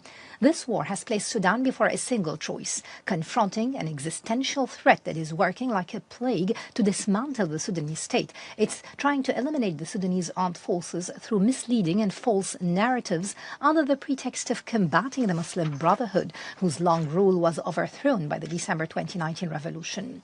Sudan today is engaged in a fierce war fought by its armed forces with significant support, backing, popular solidarity, and a uniquely resilient military steadfastness. The government of Sudan is now returning to Khartoum, engaging positively with AU, the UN, and regional organizations, resuming its activity within IGAD, and communicating with the international community and the United States. We're also keen to launch an inclusive national dialogue with all political and social forces. We welcome all those who distance themselves from the alliance of aggressors and align with a national position. We look forward to an end to this war of aggression targeting our people, as well as the cessation of the unprecedented atrocities and violations committed by the rebel militia against civilians, including ethnic genocide. The government of Sudan presented its vision for ending the war to this esteemed council in December 2025 when it was addressed by the Prime Minister. The Government of Hope continues its effort to build and make peace based on national ownership and in partnership with relevant sectors, civil society, women and youth. It's developing confidence-building measures, recovery and national reconciliation with the aim of achieving the Sudanese Peace Initiative, ending the rebellion, establishing a political settlement, and securing sustainable peace. This would enable a successful transition, whose ultimate objective is the holding of elections and ensuring the democratic choice of the Sudanese people. We're also working to contain the effects of the escalation of the armed conflict and the threat it poses to the unity of the state and to the map of societal and communal peace. This track complements the political process, but it's preceded with higher security arrangements of the post-war period. This approach seeks to address the root causes of protracted conflicts, promote a culture of civic legality and peaceful coexistence, as well as establishing the principle of the rule of law and community justice.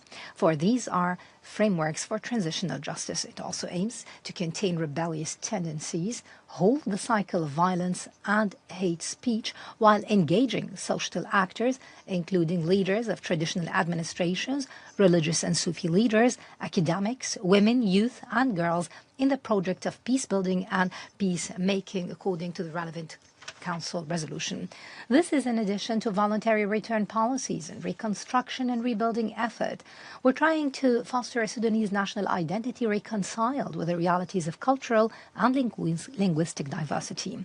This is linked to building social peace and reforming the justice and security sectors in the post-war phase. And we're trying to do that through mobilizing support for ensuring the flow of humanitarian assistance, mobilizing support for the civilian protection plan, opposing efforts aimed at establishing a parallel administration and a separate government, and supporting the transition from relief to recovery and reconstruction. Turning to the United States position, it is highly developed compared to the positions of other mediators. It reflects a greater degree of seriousness. This follows the commitments made by President Trump after his meeting with His Royal Highness Crown Prince Mohammed bin Salman of Saudi Arabia to end the war following the atrocities and ethnic genocide committed by the Rapid Support Forces militia.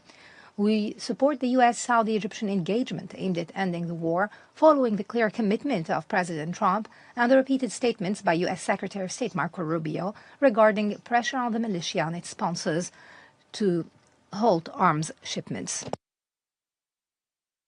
At the legislative level, successive condemnations have been issued by both the Senate and the House of Representatives, as well as by prominent members denouncing these atrocities, criminalizing them, calling for accountability and demanding the designation of the militia as a terrorist organization, and openly accusing those who provide militia with weapons and military equipment.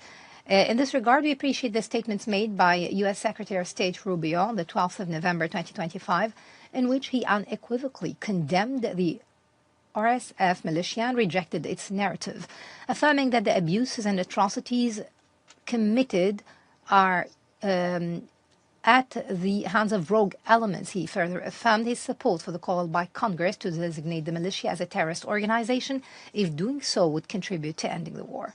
Accordingly, we value the Saudi-US-Egyptian initiative and seek to strengthen it until it achieves its objectives. We also follow and commend the effort of Mr. Mossad Boulos, who has remained in contact with the country's senior leadership. We call for practical steps, as referenced by Secretary Rubio, to cut off the flow of weapons and support received by the Rapid Support Forces militia. He noted in his statement that the designation of the militia could be considered if it would lead to ending the war. Sudan's channels will remain open at the highest levels regarding the implications and parameters of the Saudi-US-Egyptian initiatives. This is with the aim of halting external military interference, ensuring the uninterrupted delivery of humanitarian relief. And we have clarified to your Council before that there are cross-border points and airports provided by the government of Sudan, and Mr. Tom Fletcher commended those efforts. Therefore, we support the uninterrupted delivery of humanitarian relief. We support the protection of civilians from the militia's domination. And we call for the respect of international humanitarian law and international law. We hope that the United States will leverage its influence to ensure an effective mediation whose outcome strengthens the cessation of the war and repositions Sudanese-American relations within a new strategic partnership. It will be another achievement for President Donald Trump, who attaches great importance to the matter. Sudan remains committed to constructive engagement with the U.S. for peace. We call for bringing pressure to bear on the regional sponsors so that they can cease supplying the militia with military equipment. Ending external military interference must precede any other step. It is the key to stopping the war and to enhancing civilian protection. I would also like to thank Mr. Mossad Bolos, advisor to President Donald Trump for African and Arab Affairs, for his endeavors and his relations with the Sudanese leadership and his effort to achieve peace and end the war in Sudan, as well as the donor humanitarian event on Sudan hosted by Washington on Tuesday, the 3rd of February. We also thank the U.S. for its pledge of a contribution of $200 million in support of Sudan's 2026 humanitarian needs and response plan. We also thank the states that have continued to support humanitarian work and relief effort in Sudan through bilateral or multilateral contributions. We thank Britain for their comprehensive statement today and their support to the women of Sudan, especially their contribution and commitment to end the war. We commend their positive stance since Mr. Cooper has assumed the position of Prime Minister, Mrs. Yvette Cooper, that is, in 2025, and the contribution of more than 146 million British pounds for the Sudan Humanitarian Fund. Turning to the food situation, Mr. President, since 2022, which witnessed the last field survey report based on scientific data collection and analysis, all subsequent reports issued during the war of aggression have amounted to assumptions lacking scientific accuracy, given the difficulty of obtaining information from affected populations across the various states of Sudan under siege by the rapid support forces. Sudanese civilians are not dying from famine in the scientific sense. Rather, they are dying due to the militia's intransigence, as it kills them in cold blood, employing systemic starvation and siege, as was stated in the Human Rights Council report recently issued. For it noted that the systemic use of starvation and siege is the main reason for the killing of civilians. This is a flagrant violation of Security Council Resolution 2417 and of Article 54 of the Additional Protocol of the Geneva Conventions. States neighboring Sudan that are aligned with the militia support this criminal approach in pursuit of a political agenda aimed at displacing civilians and transferring nomadic groups and perpetrators from the Sahel states to replace them. Sudan possesses the capabilities and resources that have enabled it to maintain food production during the war. This is confirmed by humanitarian organizations operating in Sudan, which procured from Sudan the largest share purchased in the region of food crops, such as sorghum, according to the testimony of the WFP in a meeting with member states at the end of the last war. The IPC has come to publish new reports periodically based on previous data and unsubstantiated projections without coordination with the Ministry of Agriculture in a manner that has altered its technical character. We have also tried to open corridors and border crossings during the war, such as the Adri crossing. The government has worked to increase emergency funding for food, health and water programs, while expanding coverage of programs for the treatment of acute malnutrition among children and women through partnerships with friendly states and international organizations. We've also delivered full food rations through airdrops and through popular community effort in host local communities, such as the city of El Dabba in the northern state, including the experience of community kitchens. We've also strengthened cash transfer programs in safe areas and supported remittances from Sudanese abroad and supported investment in restoring supply chains and local markets. The ultimate solution lies in ending the war and protecting civilians. This cannot be achieved without bringing pressure to bear on the militia's regional sponsors to cease arming them, to stop attacks and assaults against civilians and civilian infrastructure. Mr. President, we welcome the efforts of the Secretary General in the form of Mr. Lamamra and his good offices in support of efforts to resolve disputes, promote reconciliation, build confidence among the parties, facilitating negotiations, and reaching humanitarian ceasefire. That's in addition to the implementation of the Jeddah Declaration and the informal technical dialogue discussions. Sudan accepted the humanitarian truces requested by the Secretary General. However, they were rejected by the militia. Cooperation with the Secretary General's effort continue. We have facilitated between those and those of the U.S. while upholding international law and international humanitarian law. We're also enhancing civilian protection. We hope that the national plan that was submitted to the Council on the 23rd of January to protect civilians would be taken into consideration. We need to follow up on the humanitarian concerns that have intensified after the militia's occupation of the city of Al-Fashir.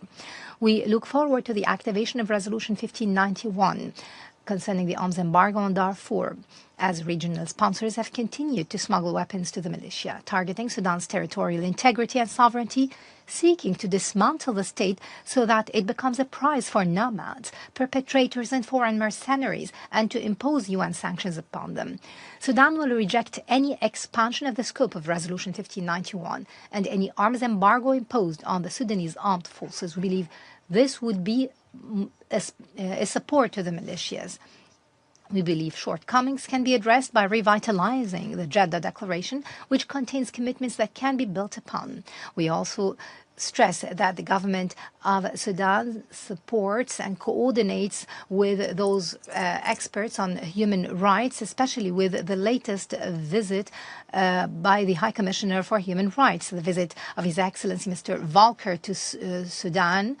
Led to the meeting of more than 140 victims. It demonstrated that the testimonies regarding events in Darfur confirmed the occurrence of mass killings and summary executions, including of non-combatant civilians, prisoners, and those leaving the city in search of safety. The testimonies also included rape and sexual violence, torture, harsh treatment, arbitrary detention, enforced disappearance, abduction of civilians for ransom, attacks on medical service centers, mass killing of the University of Al-Fashir, and targeting on the basis of ethnic and racial identity or based on imagined racial profiling of the victim. This leads us to ensure that we will cooperate fully with all efforts to end the war, as well as with independent legal investigative mechanisms such as the ICC and Human Rights Rapporteur.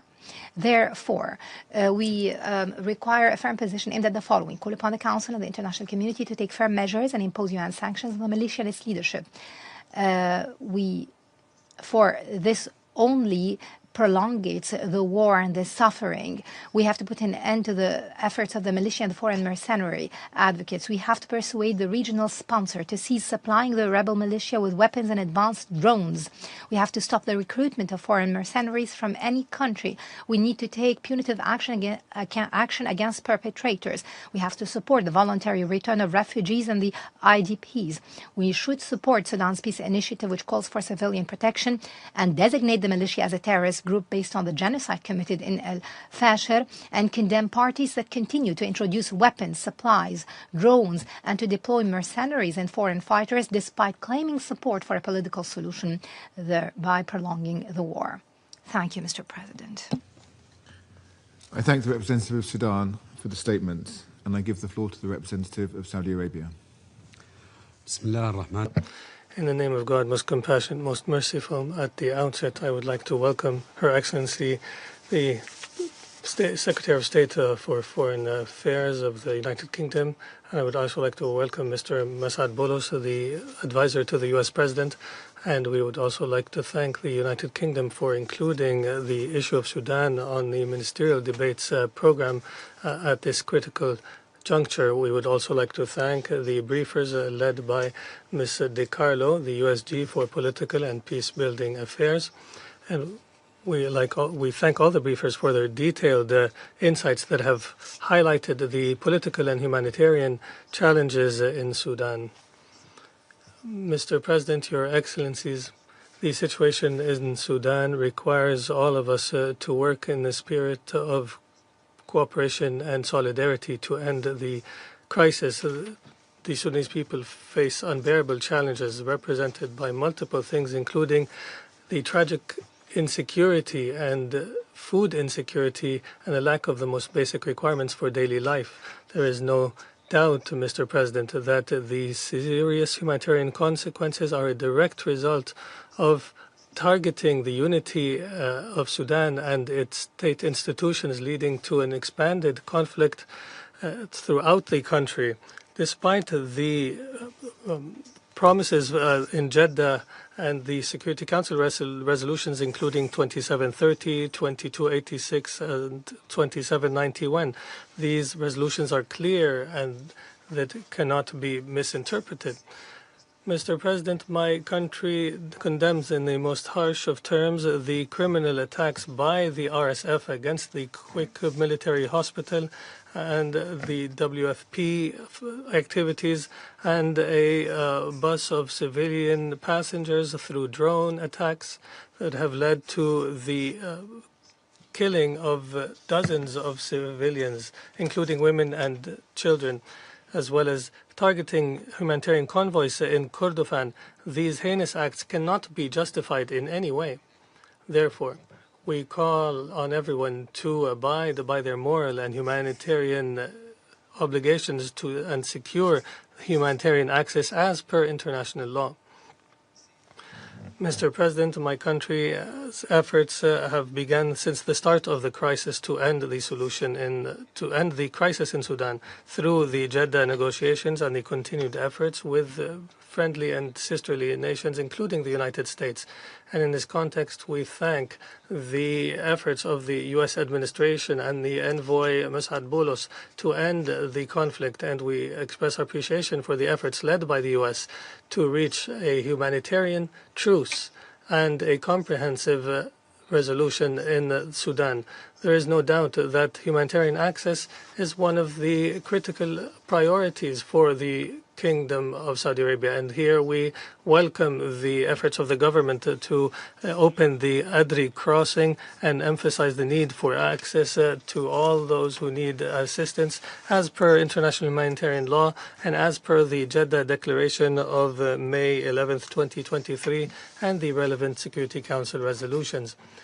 The Quad remains an element to support the political process that is purely Sudanese and to create the conditions for a sustained settlement.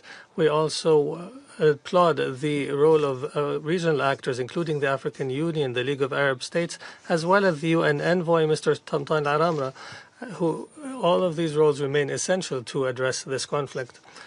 Mr. President, since the start of the crisis, the Kingdom of Saudi Arabia, based on its moral responsibility, has implemented evacuation operations that have evacuated Saudi nationals as well as other nationals since the beginning.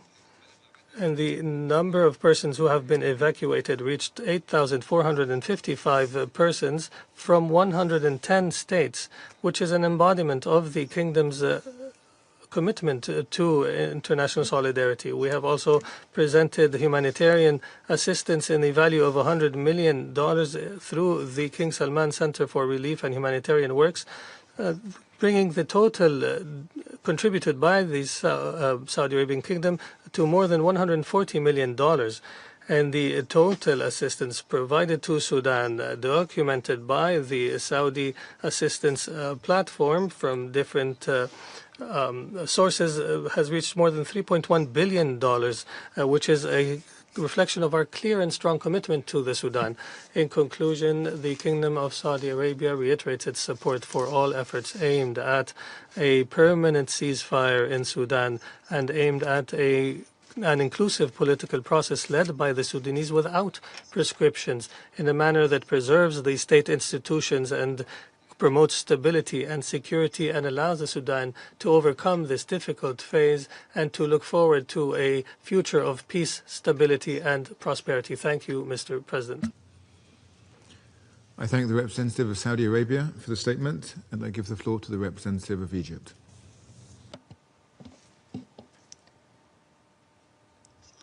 Thank you, Mr. President. I would like, through you, to express our appreciation to Mrs. Yvette Cooper. Secretary of State of the United Kingdom, for presiding over the first part of this meeting. We would also like to welcome the presence of Mr. Mossad Boulos, the Special Advisor of President Donald Trump for African and Arab Affairs.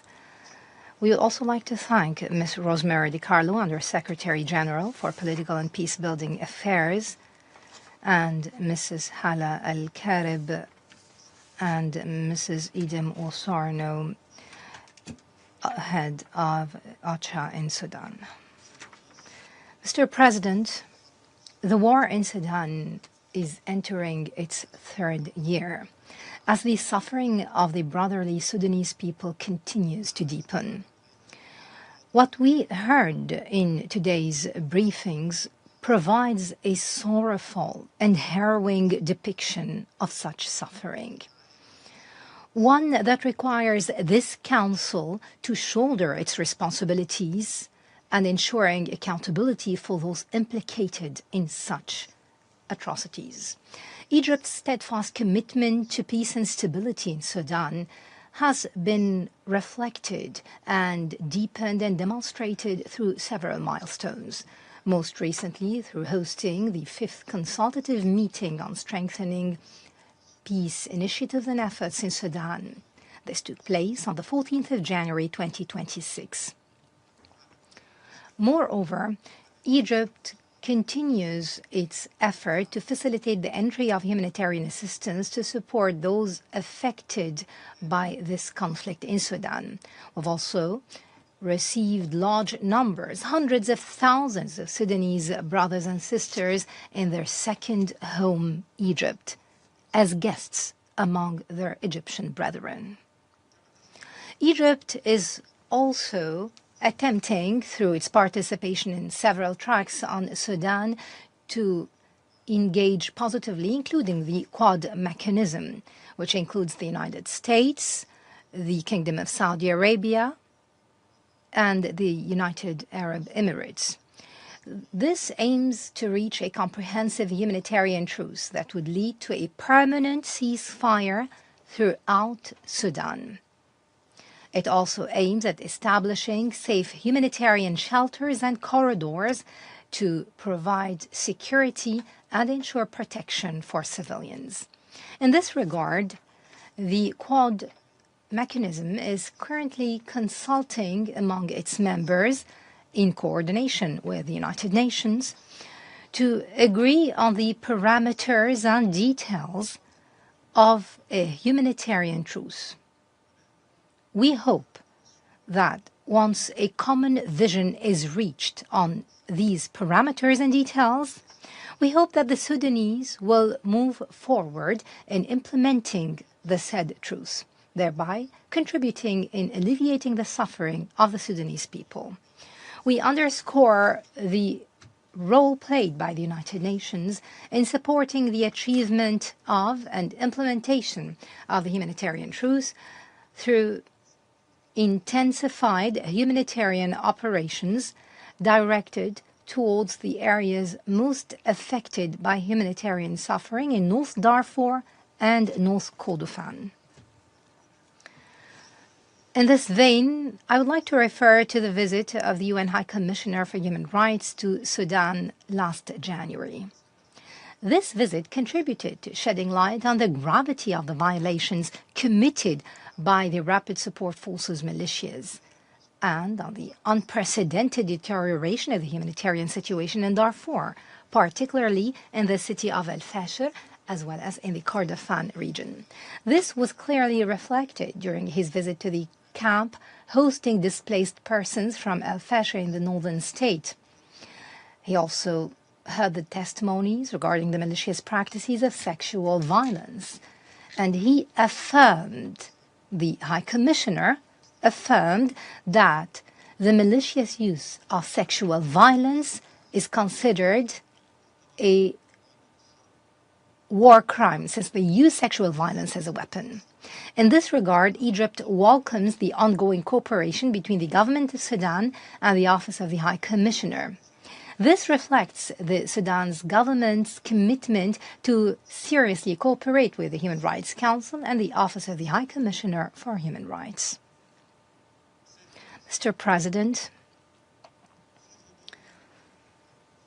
amid the violations, tragedies, and crimes we have heard described in terrifying terms as to their scale and magnitude, news agencies and documented reports convey that one of Sudan's immediate neighboring states has established camps to train militia elements. They facilitated their entry and armament. They even enabled them to open a new front in the war in eastern Sudan, an area hosting thousands or dozens of thousands of displaced persons who have fled the horrors of war in the western part of the country. This allowed the militia to continue its brutal campaign against humanity, against a peaceful and unarmed Sudanese people, and against girls, women, and children, as though the crimes and atrocities committed by those militia had not satisfied its savage instinct to target Sudanese civilians.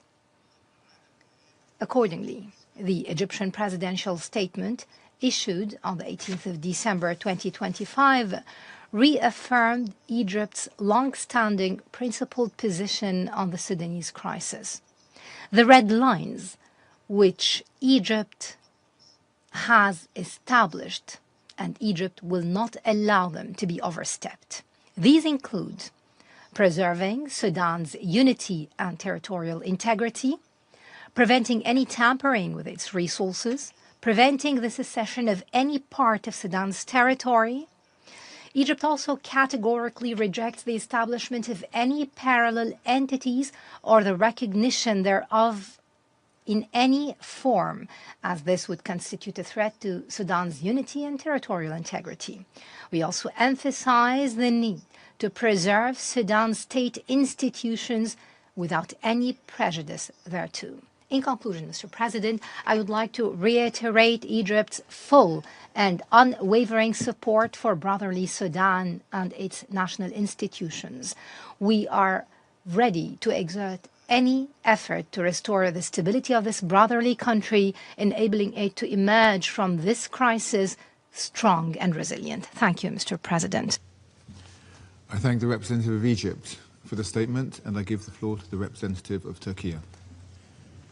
Thank you, Mr. President. I am also grateful to USG DiCarlo, Director Wosorno, and Madam El Karib for their comprehensive briefings. Turkey is gravely concerned regarding the ongoing conflict and the dire humanitarian situation in Sudan. I would like to reaffirm our full support for Sudan's unity, sovereignty, and territorial integrity, which we consider very important for the stability of Sudan and the whole region. The continued presence of our embassy in Port Sudan at the ambassadorial level is a clear testament to our determination to stand with Sudan. The recent attack of the Rapid Support Forces militia to a civilian vehicle, which resulted in the loss of many lives, is a dire consequence of the ongoing conflict. We also note with grave concern the negative impact of foreign interference in Sudan and its implications on the continuation of the conflict, as well as the potential spillover risks it creates on the wider region. Turkey is of the opinion that the most effective way for ending the conflict is dialogue and diplomacy. To this end, we support regional and international efforts aiming at resolving this conflict. However, we believe that this outcome cannot be achieved if the dialogue is not owned and led by Sudanese. His Excellency Prime Minister Kamil Idris' announcement of Sudan Peace Initiative in December 25 here at this Council was an important step. We believe that it should be supported by the international community. The efforts of the international partners should turn into an inclusive peace process that will enable a permanent ceasefire, followed by a comprehensive political process and accountability. In these difficult times, Turkey continues to provide humanitarian aid to ease the suffering of the Sudanese people and will continue to do so. We believe that establishment of stability is intrinsically linked to the normalization of the country and daily life. In this regard, Turkish authorities and companies continue to maintain their presence and enhance its activities in Sudan. Mr. President, Turkey calls upon the Security Council to prioritize the humanitarian tragedy in Sudan and focus on the facilitation of Sudanese-owned and Sudanese-led dialogues. We further urge Council members to work constructively for adopting a resolution that will take into account the essential concerns of the Sudanese authorities to swiftly end the conflict and alleviate the sufferings of the Sudanese people as soon as possible. I thank you. I thank the representative of Turkey for the statement, and I give the floor to the representative of the United Arab Emirates. Mr. President, I commend Foreign Secretary Cooper for presiding over this meeting and for placing the protection of civilians, and particularly women and girls, at the center of today's discussion. I thank Undersecretary General DiCarlo and Director Wasurnu for their insightful briefings, as well as Ms. Al-Karib for her valuable insights. While I regret that she repeated unfounded allegations against my country, which we categorically reject, there is much in her statement that we agree with. It is vital that the voices of independent Sudanese civilians, and particularly those of women and youth, are at the center of everything the Council does on Sudan. Mr. President, for nearly 3 years, the Sudanese people have endured a devastating conflict, grave violations of international law, and unimaginable human suffering. The United Arab Emirates condemns all violations of international law by the warring parties, including the deliberate targeting of civilians and the use of starvation and sexual violence as weapons of war. We also strongly condemn attacks on humanitarian workers, including the recent targeting of a World Food Program convoy in North Kordofan. Such violations must immediately end, and the perpetrators must be held accountable. Those who have endured such horrors must have access to necessary care, including health care services and psychosocial support. It is now the third consecutive Ramadan that the Sudanese people are forced to endure under bombardment. The third consecutive Ramadan where calls for a ceasefire are ignored by the warring parties, who fight on with blatant disregard for the suffering of the Sudanese people despite the international community's outcries. Mr. President, while hostilities continue to rage across Sudan, escalatory rhetoric from the warring parties fuels ever more division, hate, and extremism. Their wartime narratives sustain the illusion of a military solution, where in reality there is none. Only a political process can secure sustainable peace for Sudan. The UAE therefore supports the comprehensive peace plan for Sudan announced by the United States, which offers the best pathway toward a political transition to a civilian-led government. We commend President Trump's leadership in working to prevent Sudan from sliding further into extremism, fragmentation, and an even deeper humanitarian catastrophe. The fastest way to achieve this is by securing an immediate, unconditional humanitarian truce and ensuring urgent, rapid, safe, and unhindered humanitarian access throughout Sudan. The UAE reaffirms its commitment to working through the Quad to achieve such a truce under U.S. leadership. The future of Sudan must not be shaped through violence, nor dictated by its warring parties. It can only be realized through a permanent ceasefire and a credible political process leading to a civilian government that is fully independent of the warring parties and extremist groups, including the Muslim Brotherhood and its affiliates. We urge the warring parties to heed the calls of the international community and engage seriously and in good faith in a political process, thereby choosing dialogue over destruction and placing the interests of the Sudanese people over all other considerations. This moment demands courage, not on the battlefield, but at the negotiating table. Thank you, Mr. President. I thank the representative of the United Arab Emirates for their statements. And now give the floor to Her Excellency Ms. Hedda Sampson, Deputy Head of the Delegation of the European Union to the United Nations. Thank you, Mr. President. Thank you for convening this meeting today and for this opportunity to address the Council on behalf of the EU High Representative Kaya Kallas on the war in Sudan. And I thank the briefers for their presentations. The EU remains very concerned about the humanitarian situation in Sudan, and responding to this man-made humanitarian crisis, the largest in the world, remains a priority for us. We express grave concern over the continued deadly, unlawful attacks on civilians, particularly women and children, civilian infrastructure, and humanitarian operations. And we urgently repeat our call to the Rapid Support Forces, the Sudanese Armed Forces, and their allied militias to immediately cease hostilities and respect their obligations under international humanitarian law.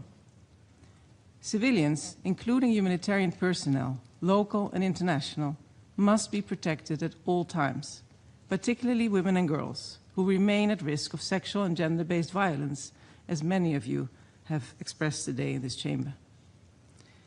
The EU underlines the importance of respecting the unity, the sovereignty, and the territorial integrity of Sudan. The war in Sudan poses a serious threat to stability and security across the region, which is in our shared interest to preserve. The EU welcomes the efforts of the US and the Quad on Sudan and its efforts towards establishing a humanitarian truce, a broadly shared objective in this room. But more work will be needed to be done once that goal is reached in order to prepare for the day after. And we as EU stand ready and are actively engaged on Sudan as well. And let me mention 4 of those efforts. Firstly, the EU is a member of the Quintet. This group comprises the AU, EU, IGAD, the League of Arab States, and the UN. Jointly, the Quintet has launched a platform for dialogue between the Sudanese civilian political groups aiming at their unification and the civilian transition. Consultations with all relevant political and civilian blocs are ongoing in the region as we speak. Secondly, the EU has been working for several months on a technical de-escalation track dedicated to the protection of critical civilian infrastructure. Discussions on this initiative with both SAF and RSF continue. Our objective is clear: to generate small confidence-building levers that support broader political efforts such as the one from the Quad.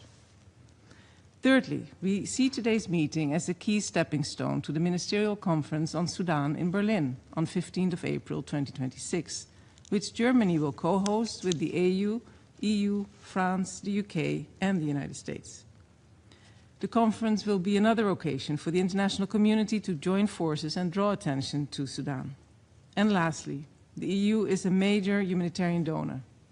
In 2025, the EU allocated €273 million to the humanitarian response to the Sudan crisis, including over €161 million to Sudan alone. In April 2025, the EU and its member states pledged a total of €522 million in humanitarian, peace and development funding for 2025. Mr. President, the EU attaches the highest relevance to coordination with all partners and stakeholders on resolving the crisis in Sudan. We stand ready to contribute to any efforts geared toward peace, and we believe in the greater role that this Council can play, including preliminary discussions on how a potential truce can be supported by Security Council Resolution 2719. I thank you, Mr. President. I thank Her Excellency Ms. Sampson for the statement.